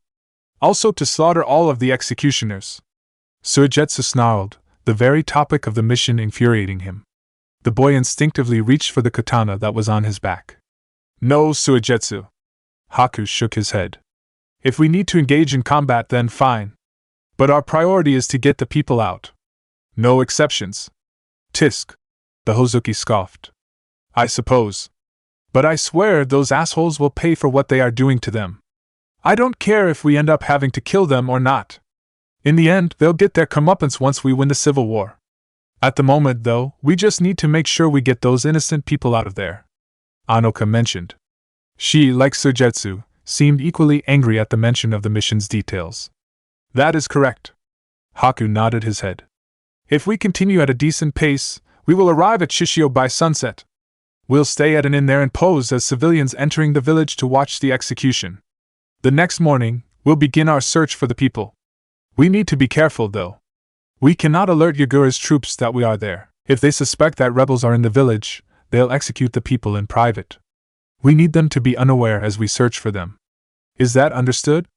Shikamaru, Suigetsu, Anoka, and Kiri nodded in understanding. Seeing their approval, Haku then turned his attention towards the entrance to the village. We need to get moving then. He ordered. Keep up with me. It's going to be a long day. The group of 5 shinobi proceeded to leave the village, heading in the direction of Chishio. Their mission was now underway. So Shikamaru went off on a mission with that Haku guy. Naruto asked in between bites of his omelet. The blonde had met Hinata, Anko, and Dosu for breakfast that morning. He had expected to find everybody at the diner, but he learned from his former sensei that Shikamaru had been given a mission. Yup. It's the mission that they talked about at the meeting yesterday. Anko commented as she took a sip from her cup of water. It's not going to be too dangerous of a mission, is it? Hinata asked with a frown. Shikamaru will be fine. He was chosen for a reason, no doubt. I have no doubt that they'll make it back safely. Anko shrugged in response.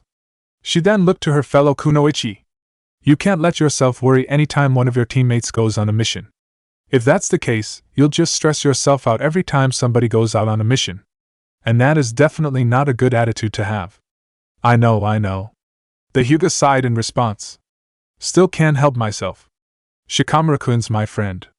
Hey, Shikamaru's resourceful. You know that. Naruto informed her. He placed his right hand on her shoulder comfortingly. He'll be fine. Yeah. Hinata nodded in response. For some reason, Naruto's words helped her feel more comfortable. She smiled back at the blonde. Thank you? Their interaction earned a snort from Anko. The two Chunin turned their head towards the Jonin, who was now grinning at them. You two are so fucking cute that it's almost sickening. And I actually like sweet and sappy shit, so that's saying something, she told them with a snicker. Both Naruto's and Hinata's faces brightened in color. What did we do that was sappy? Naruto questioned the Jonin frantically. Just by being you two. You're so goddamn cute. Enko nearly squealed. Shut up. What does that even mean? Naruto replied, his blush seemingly brightening. In truth, the two weren't doing anything special. Hell, they were acting like they did prior to their confessional from the day before. Still, Enko had no intention of letting any second go to waste. They were too easy to tease and Enko enjoyed every second of their embarrassment. The Jonin had plenty of material and jokes planned that she would make her former students suffer for quite some time, much to their chagrin. Is this going to be a thing now? Where you just start making stupid comments like that about us? Naruto mumbled to himself. Most likely, yes. I'd get used to it if I were you too, Dosa suggested. A few more minutes passed by at breakfast as Enko proceeded to continue to tease Naruto and Hinata about their newly formed relationship, much to their embarrassment and Dosa's amusement. After a period of time, though, they had finished their meals and the group was now starting to leave. So what's your plans for the day? Naruto asked the group. Ero-sennin said he wants me to train with him until the day of the invasion. Says he has a lot of stuff I need to work on. I am going to be training as well. Misora-san has agreed to spar with me each day. She also mentioned something about introducing me to a few shinobi here that I could learn a few things from, Dosa stated. Since Kakashi is here, I think I'm going to ask him if he wants to have a training session with me. He's probably one of the best people to train with if you want to improve. Dude knows his shit if you can keep up with him, Enko commented. If he's not available, I'll go to Zabuza. And if he's not available, I'll just train by myself. I got some shit I need to get done with my own jutsus. I was planning to do some independent training today, Hinata admitted with a sigh. I haven't really been doing anything with my water element other than water style, gunshot, so I'd like to do some training and get better with it. Do you want a jutsu scroll or something, Hinata? Enko questioned. I got some shit I could maybe give you if you're interested. The Hyuga heiress shook her head. Maybe later, but for now, I want to do some experimentation myself. Suits yourself. The Jonin shrugged. She opened her mouth to say something but then noticed Kakashi walking through the streets of Kibo, openly reading the book, Ika Ika Violence, with no shame. She proceeded to start walking in his direction. Well, there's the dude I was looking for. I'll see you guys later. Get some good training in. With Enko gone, Dosa probably dismissed himself before heading to meet Mizora. Naruto and Hinata were left alone for a moment. Guess I should get going too, then. Ero-sennin won't be happy if I keep him waiting for too long, Naruto commented with a sigh. That's fine. Get your training done, Hinata encouraged him. She then brought him in, hugging him tightly. Good luck today, okay? Heh. Naruto smiled back as he returned her hug. You as well.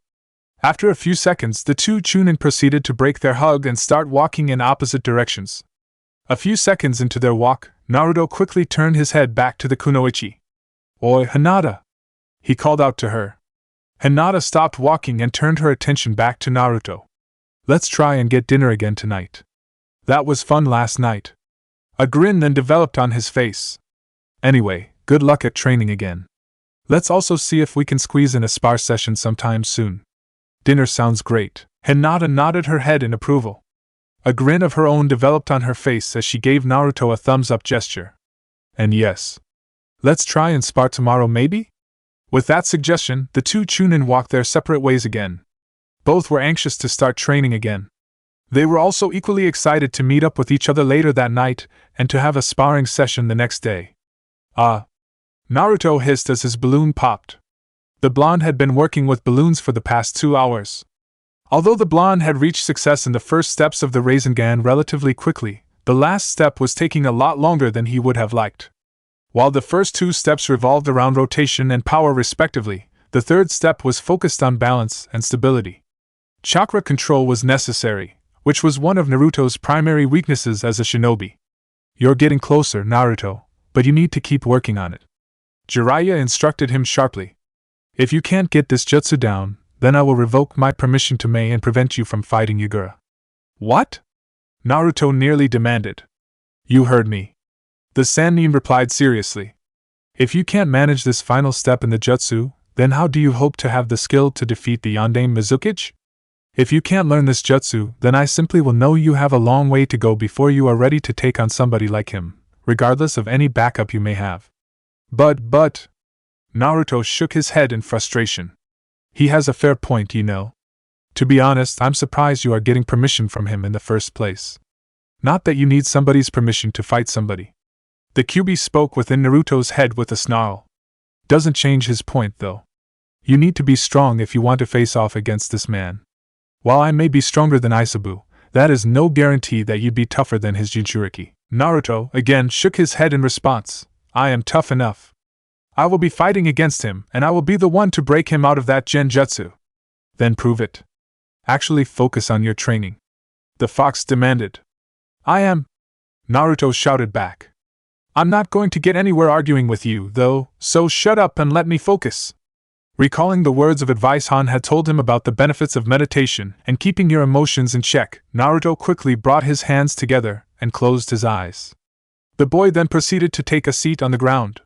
He tried to push away all concerning emotions out of his head, his desire and failure to learn the Rasengan, his desire to fight against Yagura and free him of his genjutsu, his anger at the thought of being denied the change to fight him, and his rage at the man who was responsible for the genjutsu.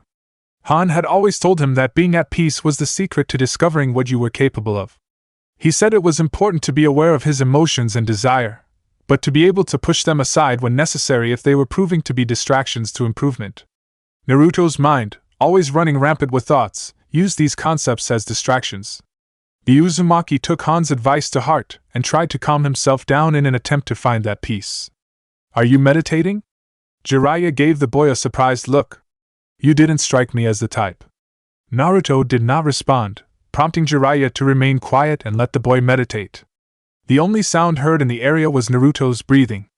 After 30 minutes of meditation, Naruto opened his eyes and proceeded to stand up. He then grabbed another balloon and went back to training. Focus on the task. Don't think about anything else, Naruto told himself. Focus on chakra control. With that in mind, Naruto began to pump his chakra into the balloon and start spinning it inside the balloon. The boy stared intently at it as he attempted the step. This time, however, the balloon was not moving. Naruto could feel his chakra moving within the balloon, but the balloon itself was seemingly unaffected by his actions. Jiraiya noticed this instantly. His eyes were widened. Naruto, stop! He ordered. Naruto did as he was told and dropped the balloon. Repeat what you just did without the balloon. The Uzumaki nodded before trying to create the same spinning motion with his chakra. This time, however, a sphere of pure, rotating chakra developed in his hand. The sphere developed in size slightly, extending to a size bigger than Naruto's hand. It was slightly larger than the balloon Naruto had been working with. This? Naruto started to mumble. He remained concentrated on his actions, but he couldn't help himself but feel slightly amazed at the sight in front of him. This is the Rasengan? I'll be damned. Just by threatening you with something and motivating you to do some meditation, you get it. Immediately, Jiraiya commented to himself. After Jiraiya's comment, Naruto stopped rotating his chakra and cancelled his jutsu. The blonde was now looking at the Sannin intently, excitement present in his eyes. So that was it? I did it? He questioned. Heh. You did. Great job, kid. Jiraiya grinned at the boy. Now that you got it down, let's start working on some application for it. Databeo! Naruto chanted immediately, excited about the idea of using the jutsu in combat. At the pond where she normally trained with Anoka, Hinata trained there by herself. The Hyuga was currently standing on top of the water, moving around swiftly. Around her body was a constantly rotating orb of water. With every move Hinata made, the water would move with her, rotating faster.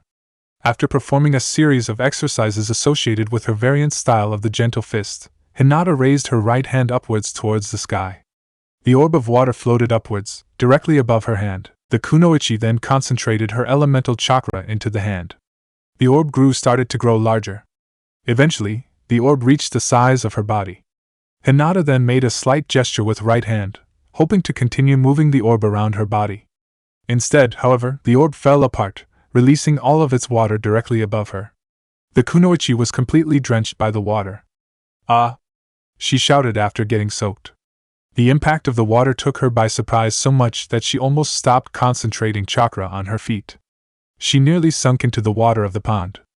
Hinata managed to catch herself in time, however. She then quickly rushed to dry land. "Ugh!" she frowned to herself as she took off her soaked jacket, leaving her in a black top. It wasn't much drier, however.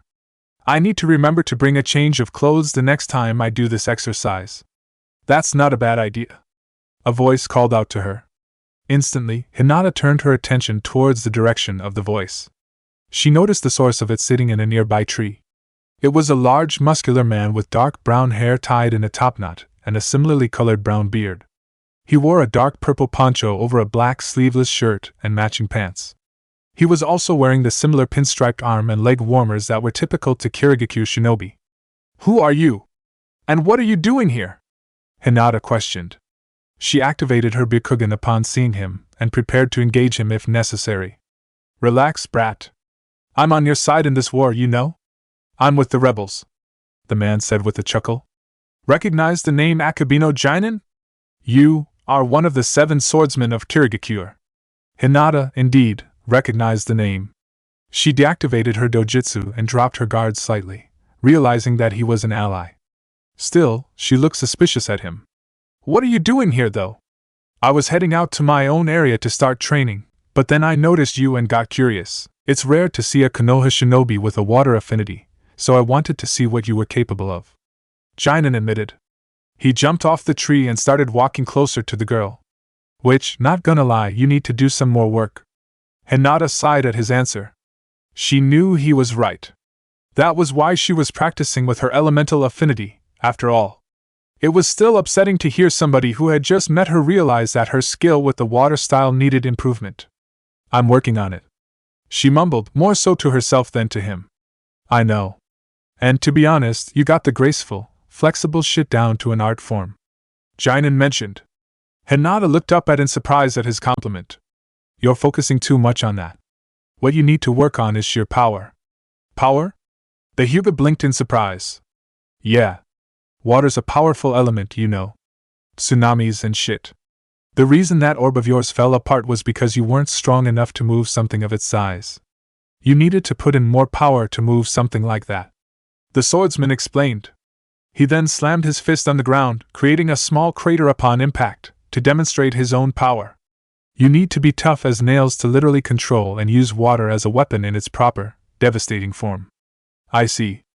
Hinata frowned in response. The kunoichi never considered herself to be powerful. Brute physical strength wasn't her strong point. Hearing Jinin's explanation was troubling to her. She didn't know if she had it in her to obtain the level of power that he said was a necessity. The swordsman seemed to notice her frustration. He sighed in response as he started to reach into a pocket on his poncho. "What's your name, kid?" he asked her. "Hyuga Hinata," she answered half-heartedly. Her mind was still focusing on this power dilemma. "A Hyuga, huh? Interesting." Jinin chuckled to himself. He then finally found what was looking for in his pocket and pulled it out. "Well, Hinata, I got something for you." The girl looked towards him in time to catch something. She studied the object she was handed and noticed it was a jutsu scroll. She quickly glanced over the title. "Water Style, Giant Vortex Jutsu?" she read. "You want to have the strength to properly manipulate water? Well, I'm the guy who can help you reach that level. Have you seen my muscles?" Jinin declared confidently as he placed his left hand on his right arm, feeling the muscle on it. He then gave the Hyuga a more serious look. "In all seriousness, I can help you with your power. And it's not necessarily pure muscle. Your chakra system just needs to be stronger. Your ability to be forceful with chakra needs to be stronger. I can help you get to that level so you can properly use water as an element." Hinata gave the man a surprised look. She had only just met the swordsman, and he was offering to train her. "One of the philosophies I live my life by is to go up against the harshest of circumstances immediately, knowing that if I can make it out and accomplish my task despite the difficulty, the payoff will be larger," Jinin informed her. "The scroll I just threw to you is one of the most difficult water-style ninjutsu out there to learn. However, it is also one of the most deadly. It's an A-rank technique for a reason. The swordsman then slammed his fists together. Learning the jutsu will be hell for you, I think, but if you can accomplish it, you'll be on your way to mastering water-style ninjutsu. Being able to pull it off will provide you with the necessary power to do whatever you want with water manipulation. I see. Hinata nodded her head in understanding. She then gave the man a confused look. Why help me, though? Why not? Jinin gave her a confused look in return. We're allies. We'll be fighting in this same damn war together. Yeah, but you said you were coming out this way to train yourself. Why spend the time to help me train? She questioned. Jinin was silent for a moment as a frown developed on his face. He let out a deep sigh before starting to speak. You're young. You have a lot of life to live, the swordsman answered. He recalled seeing the girl and Naruto at dinner the night before and let a smile grace his lips again. You still have time to love somebody and have a family, and do all of those things people are supposed to do when they get older. A lot of the things that I ended up missing out on. He shook his for a moment before speaking.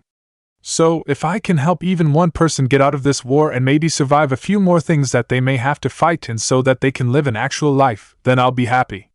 There was a deep sense of bitterness in Jinin's voice as he explained what he was thinking. Hinata noticed this bitterness and frowned. While she still didn't understand his logic, she could tell that there was some event in his life that was still bringing him sorrow.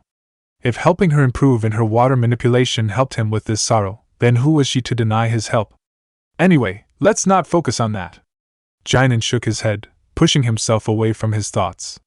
Let's get to work, shall we? Hinata nodded her head in response. After hours of non-stop, silent moving, Haku's team arrived at the village of Chishio just as he predicted, at sunset. Upon arrival, the group proceeded to change clothes into civilian attire. They also made sure to remove their forehead protectors. The village itself was very active and lively. People were walking around, talking eagerly to themselves. There were banners on the sides of the buildings, welcoming the shinobi of Kirigakure to their village. What the? Shikamaru mumbled to himself as he walked into the village. He had noticed a particular banner with large writing that was on a building he walked by. May the gods bless Yagura-sama and his soldiers for eliminating all those with evil blood. If you can't tell, this village is pretty much the opposite of Kibo. Anoka whispered into the Nara's ear, explaining the situation to him. They support Yagura in the war. Similarly, they hate everybody that has a Kekkei Genkai. Fucking assholes. Suigetsu growled under his breath. Suigetsu, control yourself, Haku demanded. Focus on our mission. Grr. Suigetsu hissed under his breath and forced compliance. Haku sighed for a moment before he stopped walking. The four shinobi with him stopped walking as well and turned their attention towards him. I'm going to find us our room in the inn. While I'm busy getting that, I want you four to start searching the village and try talking to villagers. See if you can find out any information. He ordered the other shinobi. I think it would be prudent for you all to travel in pairs. Therefore, Anoka and Kiri, you two should stick together. As should you two, Shikamaru and Suigetsu. Remember our cover. We are here as travelers to watch the executions. You cannot give anybody any reason to think who we are. Understood? Understood. Anoka, Kiri, and Shikamaru replied in unison. Suigetsu gave no verbal answer. He did, however, nod his head in understanding. The group proceeded to go in separate directions. Haku went looking for an inn, Anoka and Kiri moved to the eastern half of the village, and Shikamaru and Suigetsu went towards the western half of the village. As they walked through the village, Shikamaru would approach different people, asking them vague questions about the execution and seeing if he could get any form of information. Each attempt failed though, as most people simply did not know anything about the people being executed nor did they care. They gave no hints about where they were being held. Instead, they simply gushed over and over again about how excited they were to see the execution.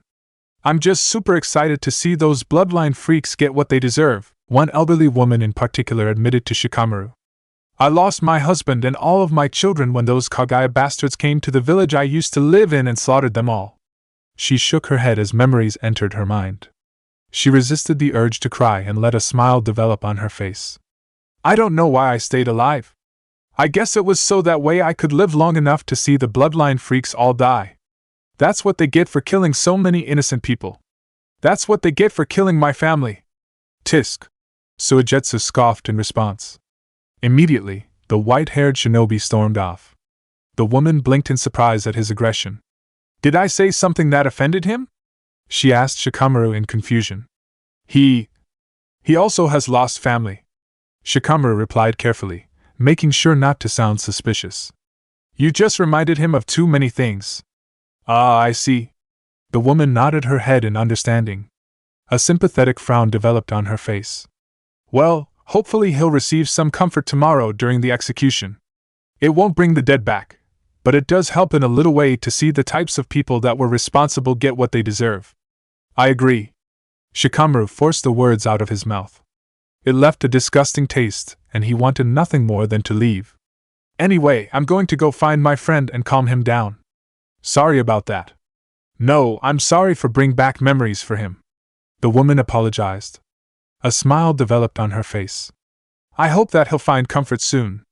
Shikamaru nodded his head before walking off towards Suigetsu.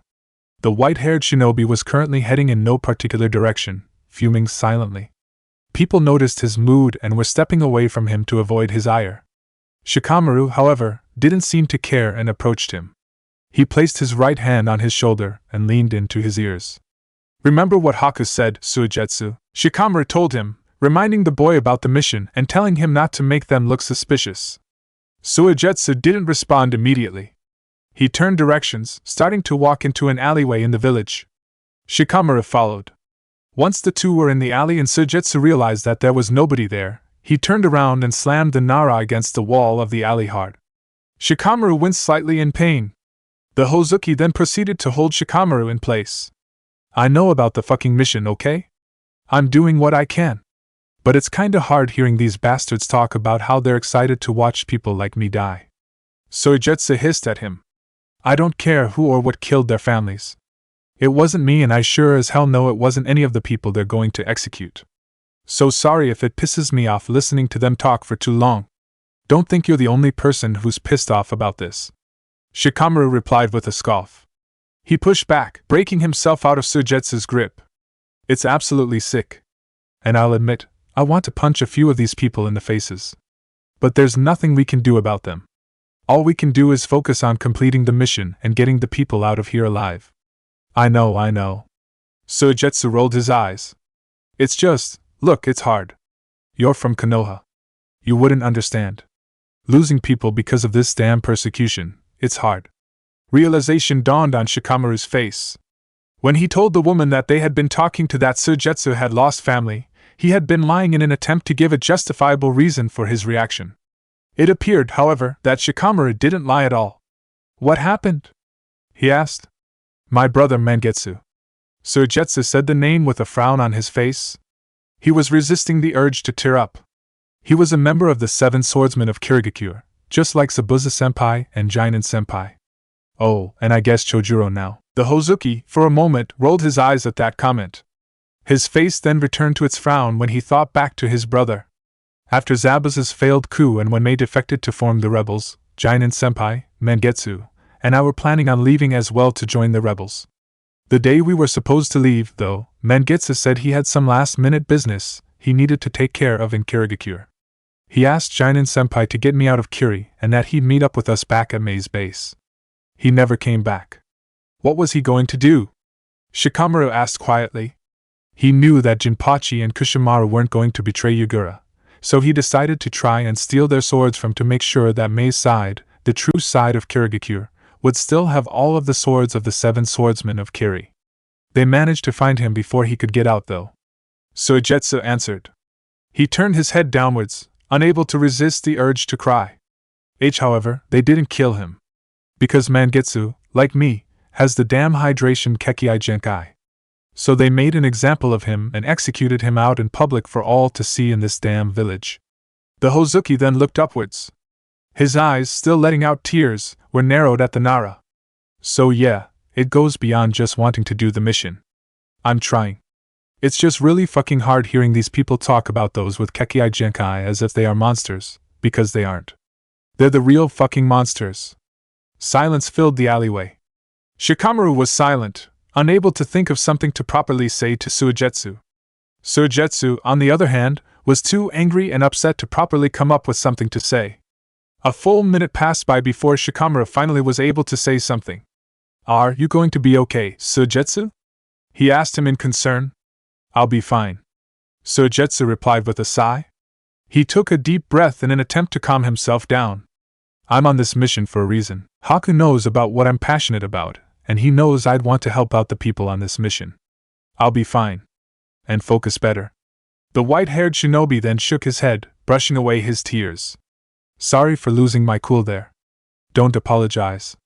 Shikamaru shook his head. He placed his hand on Suigetsu's shoulder once again and let a small smile take over his lips. "Look, we got this. We'll save these people and take down Yagura." Heh. A smirk developed on Suigetsu's face. "You're damn right we will." With that sentiment on their mind, the two proceeded to continue on their quest for more information. They proceeded to walk through the alleyway they were in. After making their way to the other end, they entered a large square. They were apparently now in the center of the village.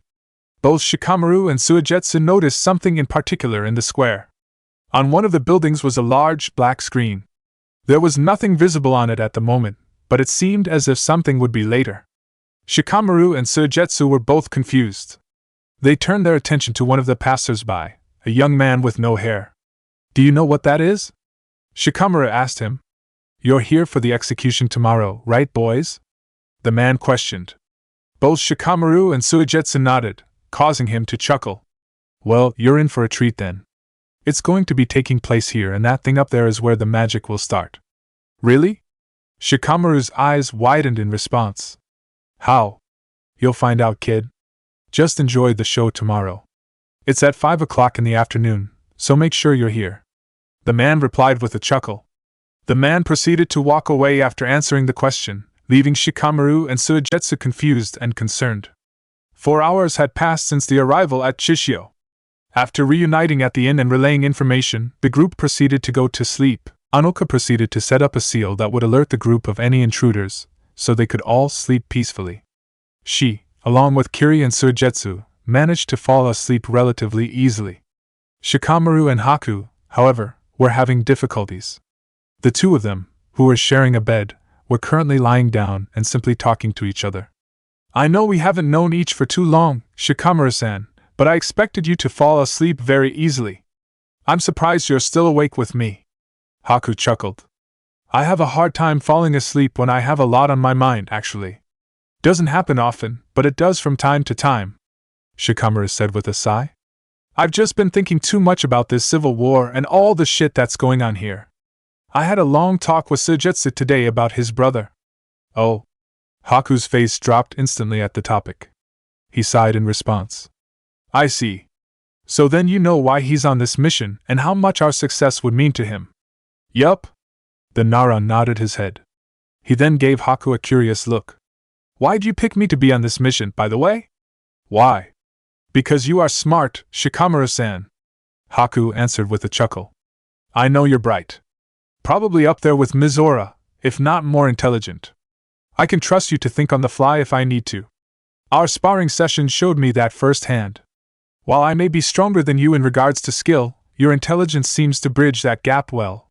The Yuki gave a thumbs-up gesture to him. "That's something I felt was useful to have on this team." "Heh. I see." Shikamaru actually laughed in response. "You think too highly of me, though." "I don't." This caused the team captain to frown. "I see people objectively, Shikamaru-san. Others tend to put themselves down for some reason. I just see people the way they are." His frown deepened as his eyes wandered to the next bed, where Suigetsu and Kiri were sleeping. "Kiri-kun does the same thing. I noticed. He didn't seem too confident that you wanted him on the mission. Said something about Sugita?" He shrugged. "Kiri-kun is a medical shinobi and Sugita is his instructor. He has a tendency to put himself down. He really thinks that I wanted another person and I got roped with him." Haku frown deepened. "I honestly trust Kiri-kun with my life. He is a caring soul who would put the village and other people before himself. I hope that this mission will show him that he is really worth something." Shikamaru proceeded to blink. It was very small, but he noticed a slight pink tint on Haku's face when he talked about Kiri. "Do you like him?" Shikamaru questioned. Haku was quiet for a moment. His cheeks seemed to darken slightly at the question. His silence answered Shikamaru's question, causing him to chuckle. Figured. You definitely seem very aware of his positive traits. Shikamaru teased. Keep your voice down. I don't want him to wake up and hear this conversation. Haku finally spoke up frantically. The boy's response earned a good laugh from Shikamaru. Haku was someone who had very good control of his emotions. It was entertaining for the Nara to finally get under his skin. Fine, I'll keep quiet when he's around.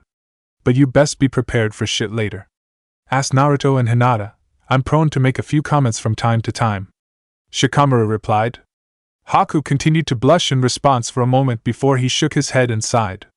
The boy had a sad expression on his face. I just don't want him finding out. That would be awkward, especially considering there is no hope for it to happen. He answered. Why do you think that? Shikamaru questioned. Do you know if he's not into dash? I don't know. Haku spoke up before Shikamaru could answer. The boy then sighed again. I hope he's straight though. That'll make it a lot easier for me to get over him. I don't follow. The Konoha Chunin still appeared confused. I'm a Yuki. I have the ice release Kekkai Genkai and, as far as I am aware, I am the only person alive with the bloodline. Haku answered. If everything worked out with Kirikuen and we actually got together, we wouldn't have biological children. And I feel like, as the only living person with the Yuki clan's bloodline, I have a job to pass on the ice release bloodline to the next generation. Oh. Shikamaru realized Haku's dilemma. The Nara immediately frowned in sympathy. So, I'm obligated to have a relationship with a woman and have a child. But I don't find myself attracted to women, so I'll end up not having a necessarily happy life. But I really do need to have a biological child to pass on the ice release to. The Yuki clan shinobi sighed in frustration. I don't normally think about this stuff, though. My priority is making sure we win the civil war. Once that is ensured, then I'll think about my own personal life and what I want to do with it. I suppose that makes sense. The Konoha Chunin replied. That's all that matters in the end, anyway. Making sure events like the bloodline execution stop. Making sure people like me and Suigetsu-san aren't hunted down just because of Kekkai Genkai. Haku mumbled in response. He then proceeded to lay back down on the bed. Anyway, even if it's hard to sleep, we have to try and get some. It's going to be an important day tomorrow. I hear ya. Shikamaru sighed in response as he got himself comfortable on the bed. With those words, both shinobi closed their eyes in an attempt to fall asleep. A few seconds later, Shikamaru reopened his eyes. Hey, Haku? He called out. The rebel opened his eyes upon hearing his name. I know you want to think about that stuff after the war is over, but just do whatever makes you happy. It doesn't matter if that means living the life you want or continuing your clan. Just do what makes you happy in the end and what will make you happy in the long run. You're a good guy, Haku, and you deserve to have a good life. I really appreciate that, Shikamaru-san. A smile developed on Haku's face. I wish you the same happiness as well. Hopefully you find somebody. For the briefest of moments, an image of Kuratsuchi appeared in Shikamaru's head. A blush developed on his face instantly. The Nara then shook his head, pushing that thought of his head before closing his eyes to go to sleep. Strangely enough, though, he was able to sleep rather peacefully. Still, the brief thought of the kunoichi from IWA was enough for her to come into her dreams. As he fell asleep and entered his dreams, the Nara let a smile grace his lips. The next day came quickly for the group. The group of 5 ate breakfast quickly before they hurried out to begin searching for new information. After 3 hours of further searching, the group met up once again at their room in the inn. Haku looked particularly frustrated at the information he had received.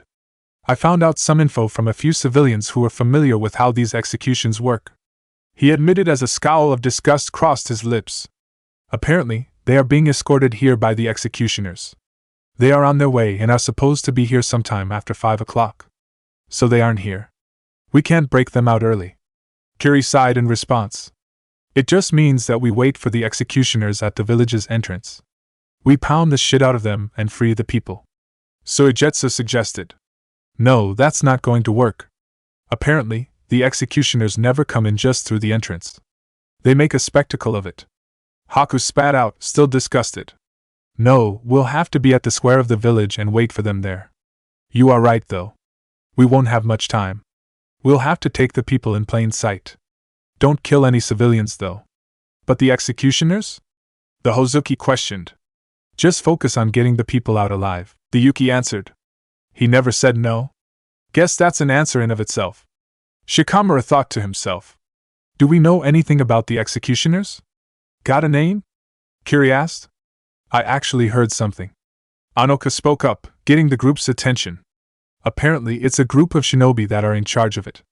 It's headed by a man named Karatariki, and he's infamous in the new Kirigakure as the Kekkei Genkai hunter. Of course it's him leading the execution. Haku rolled his eyes at the name. Know anything about him? Shikamaru questioned. He was from a village that was wiped out during the Third Shinobi World War by a Komuri clan shinobi. They were a clan of shinobi that had a Kekkei Genkai that allowed their bodies to turn into smoke. They also had the ability to release different types of smoke and gases.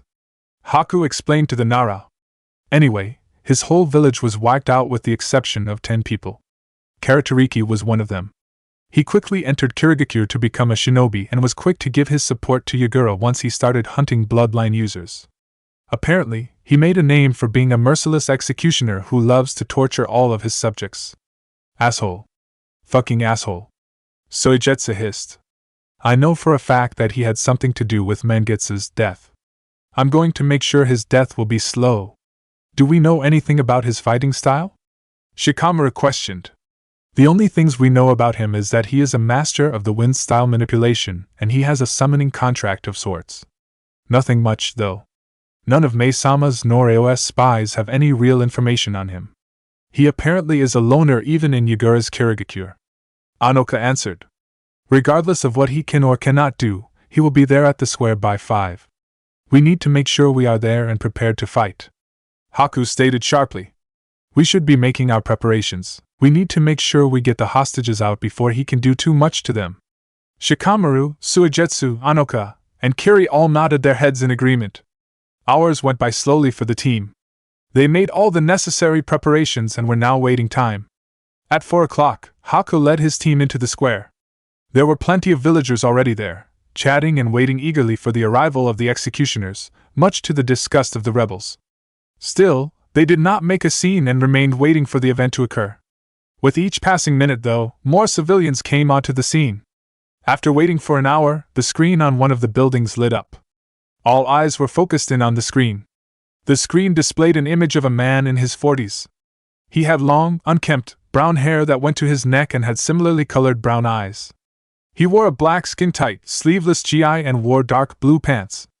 On his GI were 2 pockets that had scrolls sticking out of them. Around his neck was a Kirigakure forehead protector. That's him. That's Karatariki. Anoka explained. Where is this being recorded? Shikamaru asked the group. If we can find out where it looks pre-recorded. Kiri mentioned. What does that asshole have to say? Suigetsu questioned angrily. Good evening, ladies and gentlemen of Chishio. I trust you all have been having a good day. Just like I have. The man, Karatariki, asked from the screen. People across the square cheered loudly in response. There was a pause in the video, as if he predicted there would be a loud applause. The video then started to play again. As you all know, my name is Karatariki and I assume you all know precisely why I'm here. I'll be down at the square in just a few moments, but before we begin, I think you all should meet the pieces of shit we're going to watch die today. Karatariki walked backwards and revealed 5 figures that were tied up behind him. Each of them had chakra-suppressing seals on their foreheads. It was hard to really identify anything about the 5 except for some general comments about their appearances. One was a bald man with scars running down his face. The second was a woman with light blue hair that was styled in a spiky ponytail.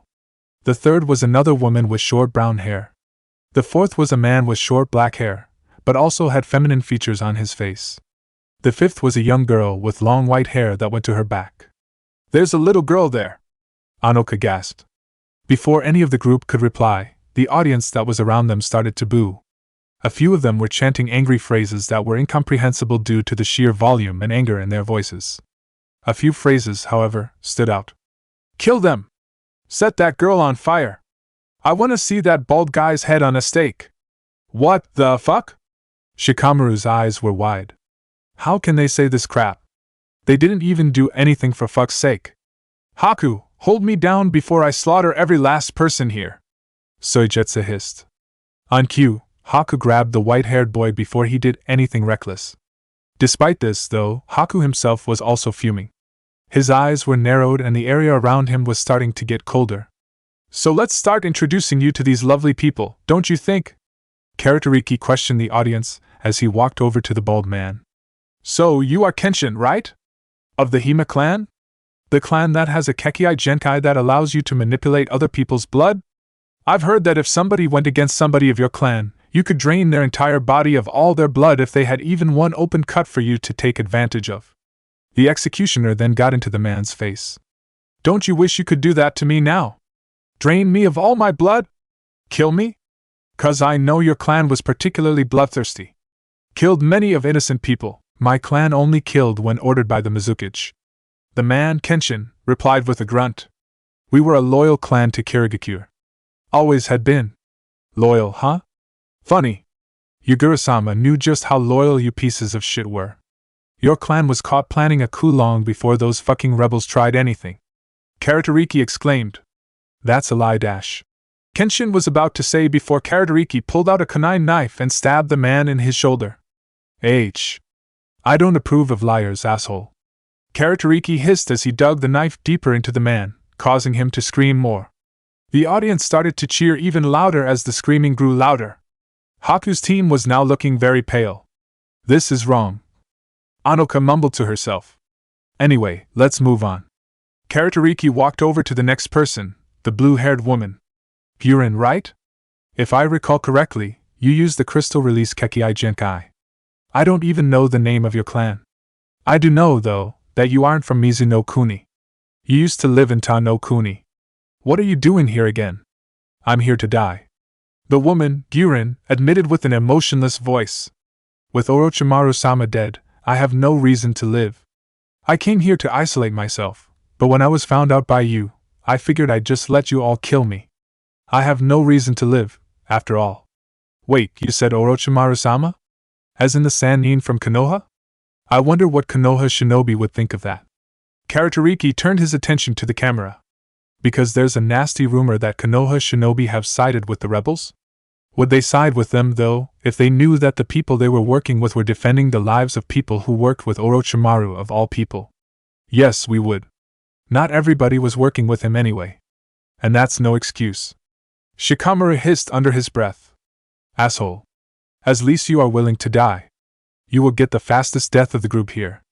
Karatariki said. The executioner then walked over to the woman with the brown hair. Unlike you, you bitch. You're Kamuri Kimiko. You are one of those fucking smoke assholes that burned my village to the ground. I didn't do anything. I promise. The woman, Kimiko, pleaded to the man. She was in tears. Please believe me. Stop fucking lying. Karatariki screamed as he stabbed her with his kunai knife in the arm. She screamed in pain, which only caused him to go deeper. I saw you bastards destroy my family. I think it's only fitting that I finally get to some revenge on you. Karatariki eventually stopped torturing the woman and moved on to the next person, the feminine-looking man with short black hair. And you are one of those Ice Release Yuki clan shinobi. Daisuke was your name, right? He asked. Yuki? Haku's eyes widened at the name of his clan. The black-haired man, Daisuke, gave no response. This prompted Karatariki to punch him in the face. Haku winced at watching the action and tightened his palms into fists. Speak when addressed. The executioner ordered. I have nothing to say to you. Daisuke spoke with anger. Your death will be slow. I'll make sure of that.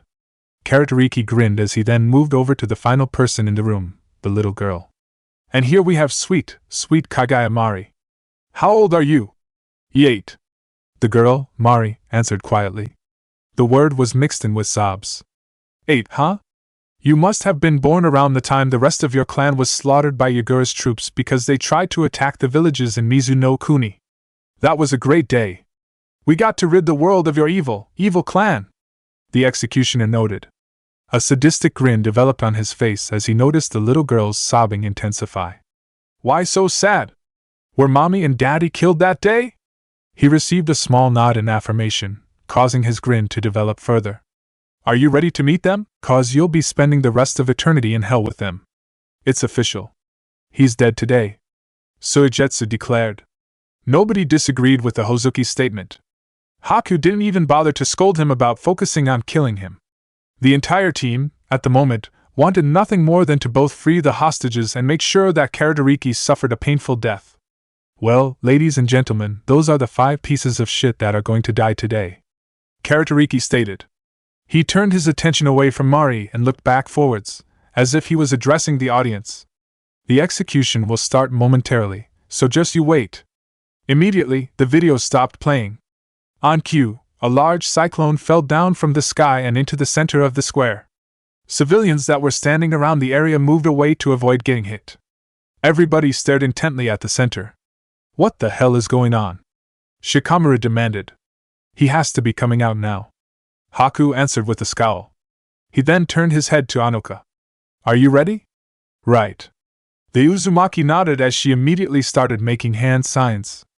As Haku predicted, when the cyclone vanished, a group of individuals were present now in the center of the village.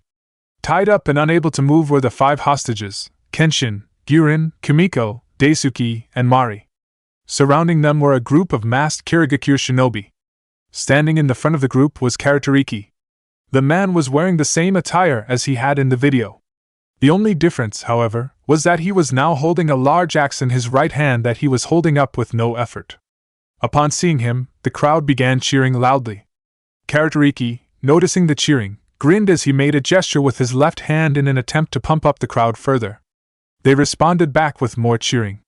Again, he's making a fucking show out of this. Attention whore. Soigetsu hissed. He's so dead. Anoka commented. She was nearly finished with her hand signs. Good evening, ladies and gentlemen. I hope you enjoyed the little video I had planned. Karatariki spoke to the crowd. He received cheering, giving him his answer. His grin seemed to widen. Good. Very good. Then, why waste any time? Let's get right to work. Let's make this a slow, fun process.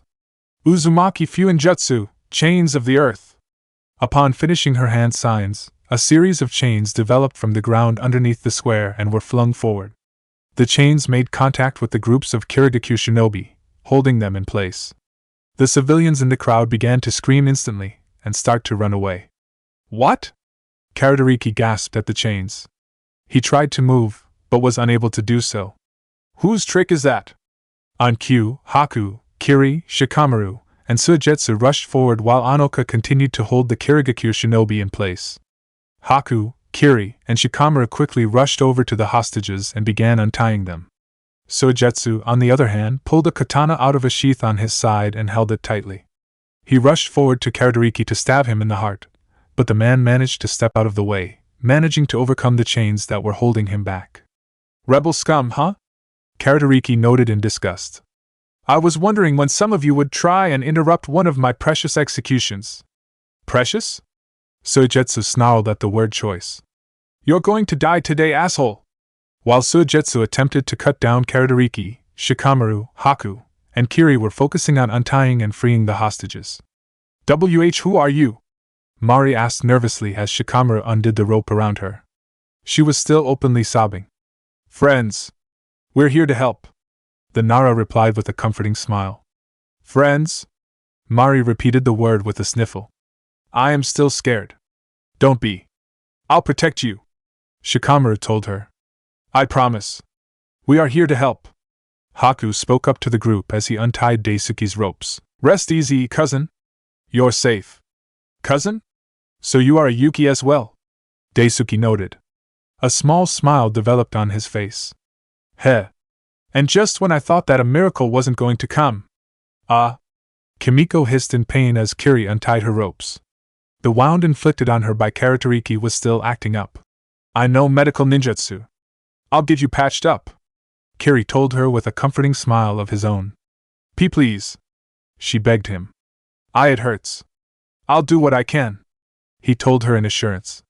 In moments, the group of 5 hostages were freed. Mari and Kimiko looked as if they were near tears in relief. Kenshin and Daisuke were equally excited as they were. The only person who seemed frustrated was Gyurin, however. Why interfere? She questioned. You don't deserve to die. Not like this. Shikamaru answered sternly. No, I needed to die. This was my suicide. Guren replied, shaking her head. The moment she lost Orochimaru, her life was gone. She had lost the only purpose in her life. He was the person that made her feel strong. He gave her a reason to live, and he was now gone. In a sense, she was obsessed with him. Having Orochimaru gone shattered the life that she had finally obtained. She wanted nothing more than to die. With that thought in mind, Guren created a shuriken designed from crystal. She then tossed that shuriken directly at Anoka. The Uzumaki Kunoichi, who had remained where she was to keep the Kirigakure shinobi stuck in her chains, noticed the shuriken. She was forced to move away to dodge the attack, ultimately breaking her concentration. This caused the chains she had formed to disintegrate, freeing the Kirigakure shinobi. What the hell? Kiri's eyes widened. What did you just do? Why did you do that? Haku nearly demanded. With them free, maybe I can now be killed. Guren answered, speaking more to herself than to the others. As soon as she said her words, the group was charged at by the Kirigakure shinobi that had previously been detained. As soon as Anoka's jutsu was released, Karatoriki was released from the chains that were holding him back. While previously only able to move around a little bit to avoid being killed by Suigetsu, the man was now able to use his techniques once again. He grinned sadistically. Looks like the tables have turned in my favor, he commented with a smirk. Fuck. Suigetsu cursed in his head. He still gripped his katana tightly, and charged at the man in front of him. This time, however, Karatoriki blocked the sword with his axe.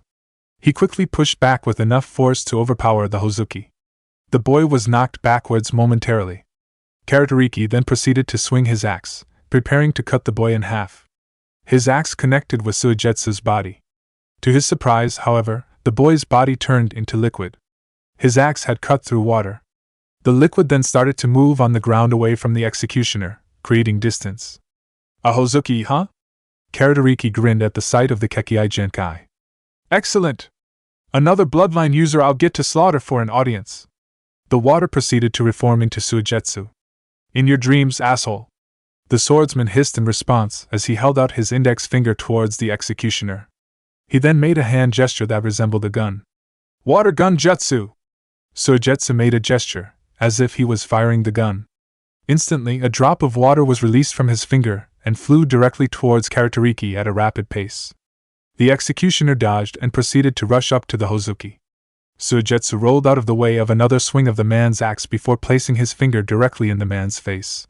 He activated his jutsu once again, shooting the man point blank on the forehead. Karatoriki was sent flying backwards. He hit a nearby building before falling to the ground. Blood was dripping from his forehead from where he was struck by the jutsu. Karatoriki-sama is being hurt, one of the civilians declared. With those words, the remaining civilians in the area cleared out. Everyone was screaming in fright about what was happening in the area. Karatoriki managed to pull himself off the ground in time to see the retreating civilians. He proceeded to glare angrily at Suigetsu. Lucky shot, he hissed. You assholes are ruining my show! Not ruining.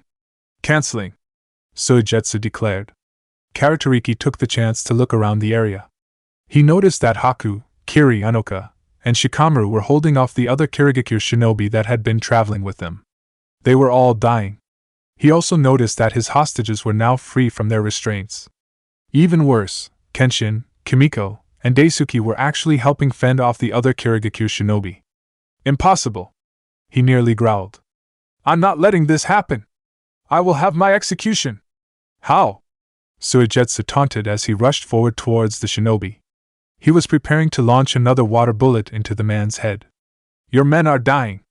Your hostages are able to fight back. Face it, you lost. I haven't. Karatoriki replied as a sadistic grin developed on his face. Did you not think I would plan for an event like this happening? The man managed to sidestep, avoiding Suigetsu's attack. He then proceeded to rush behind the swordsman and kick him away, establishing distance between himself and the Hozuki. I had those bloodline trash with me for a couple of weeks each in preparation for this event. I always do. I always prepare in case if somebody were to interfere and try and stop my execution. Because it would be a shame if somebody were to free them all and they could escape and join the rebels. Yugura-sama would not be happy with me if that were the case. The executioner started to speak as he made a series of hand signs. That's why I've implanted my own seals on the hearts of every hostage I've ever worked, seals that I can detonate with a single hand sign. The executioner stated his words loud enough for everyone in the vicinity to hear. The rest of Haku's team heard the words and were all stunned. What? Kiri's eyes widened. We're. Mari's eyes started to water. She turned to face Shikamaru. Why, you promised me that you'd protect me. I. Shikamaru's mouth was wide open at that statement.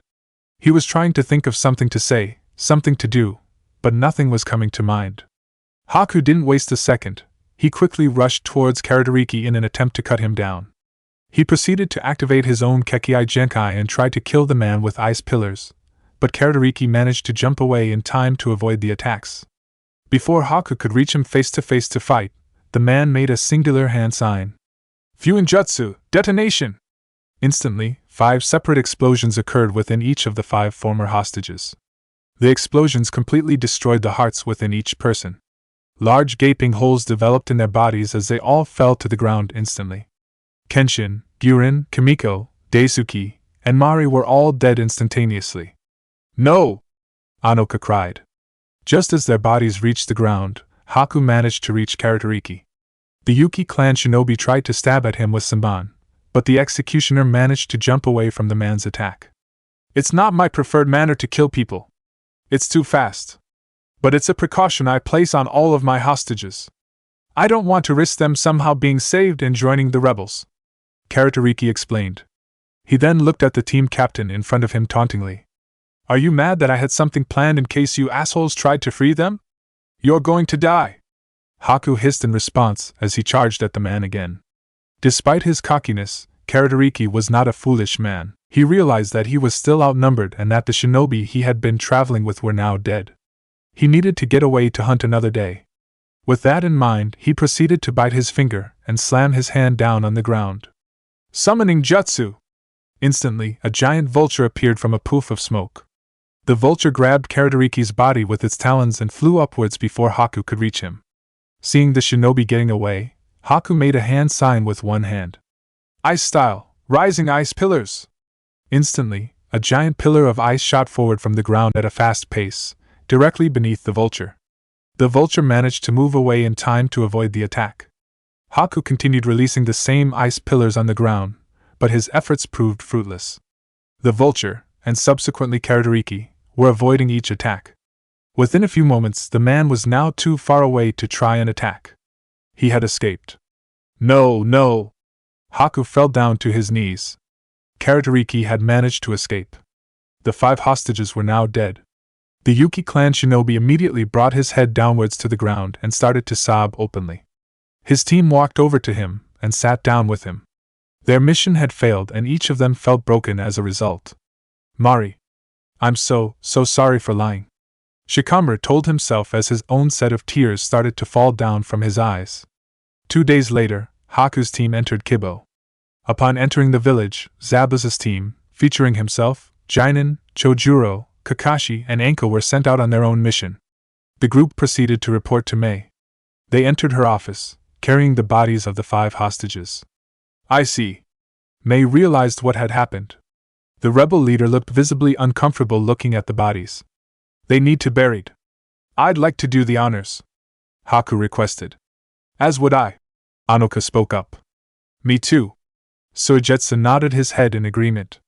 Same, Kiri added, shaking his head slightly. I wish I could have done more. Nobody denied his statement. They were all feeling the same way. Mei agreed to the request for burial and made arrangements for a funeral that night. The group then proceeded to leave the office. Shikamaru, however, remained. Do you want to discuss something, Shikamaru-san? Mei asked. Yes. Shikamaru nodded his head. I don't know how you can make this work, but if somebody else other than me or anybody on this team fights Karatariki in the invasion, I want him to be taken back as a prisoner. I don't want him to die a painless death. I want him to hurt. I want him to suffer. The Naro's eyes then narrowed in pure, unadulterated hate. And I want to be there to watch him die. News spread throughout Kibo quickly about the circumstances behind the mission. Naruto and Hinata searched throughout the village, looking for Shikamaru. Naruto needed to talk to Anoka as well and Hinata wanted to talk to Haku, but they needed to see how their friend was doing first and foremost. It took them roughly an hour to find him. Shikamaru was lying down on a building's rooftop, looking at the clouds in the sky. Upon finding him, Naruto and Hinata sat down next to him. "Shikamaru, are you okay?" Naruto asked him. Shikamaru did not answer for a moment. He seemed as if he was still staring at the clouds. Naruto and Hinata sat next to him, waiting in silence for him. A full minute passed by before he finally looked away from the clouds. He then faced his friends as tears started to roll down his eyes once again. "No. I'm not okay. And I don't think I will be for a while," Shikamaru admitted between sobs. Naruto and Hinata quickly brought in their teammate and friend into a hug. Shikamaru returned it quickly. He proceeded to mumble the name Mari to himself as he cried uncontrollably in his friend's embrace.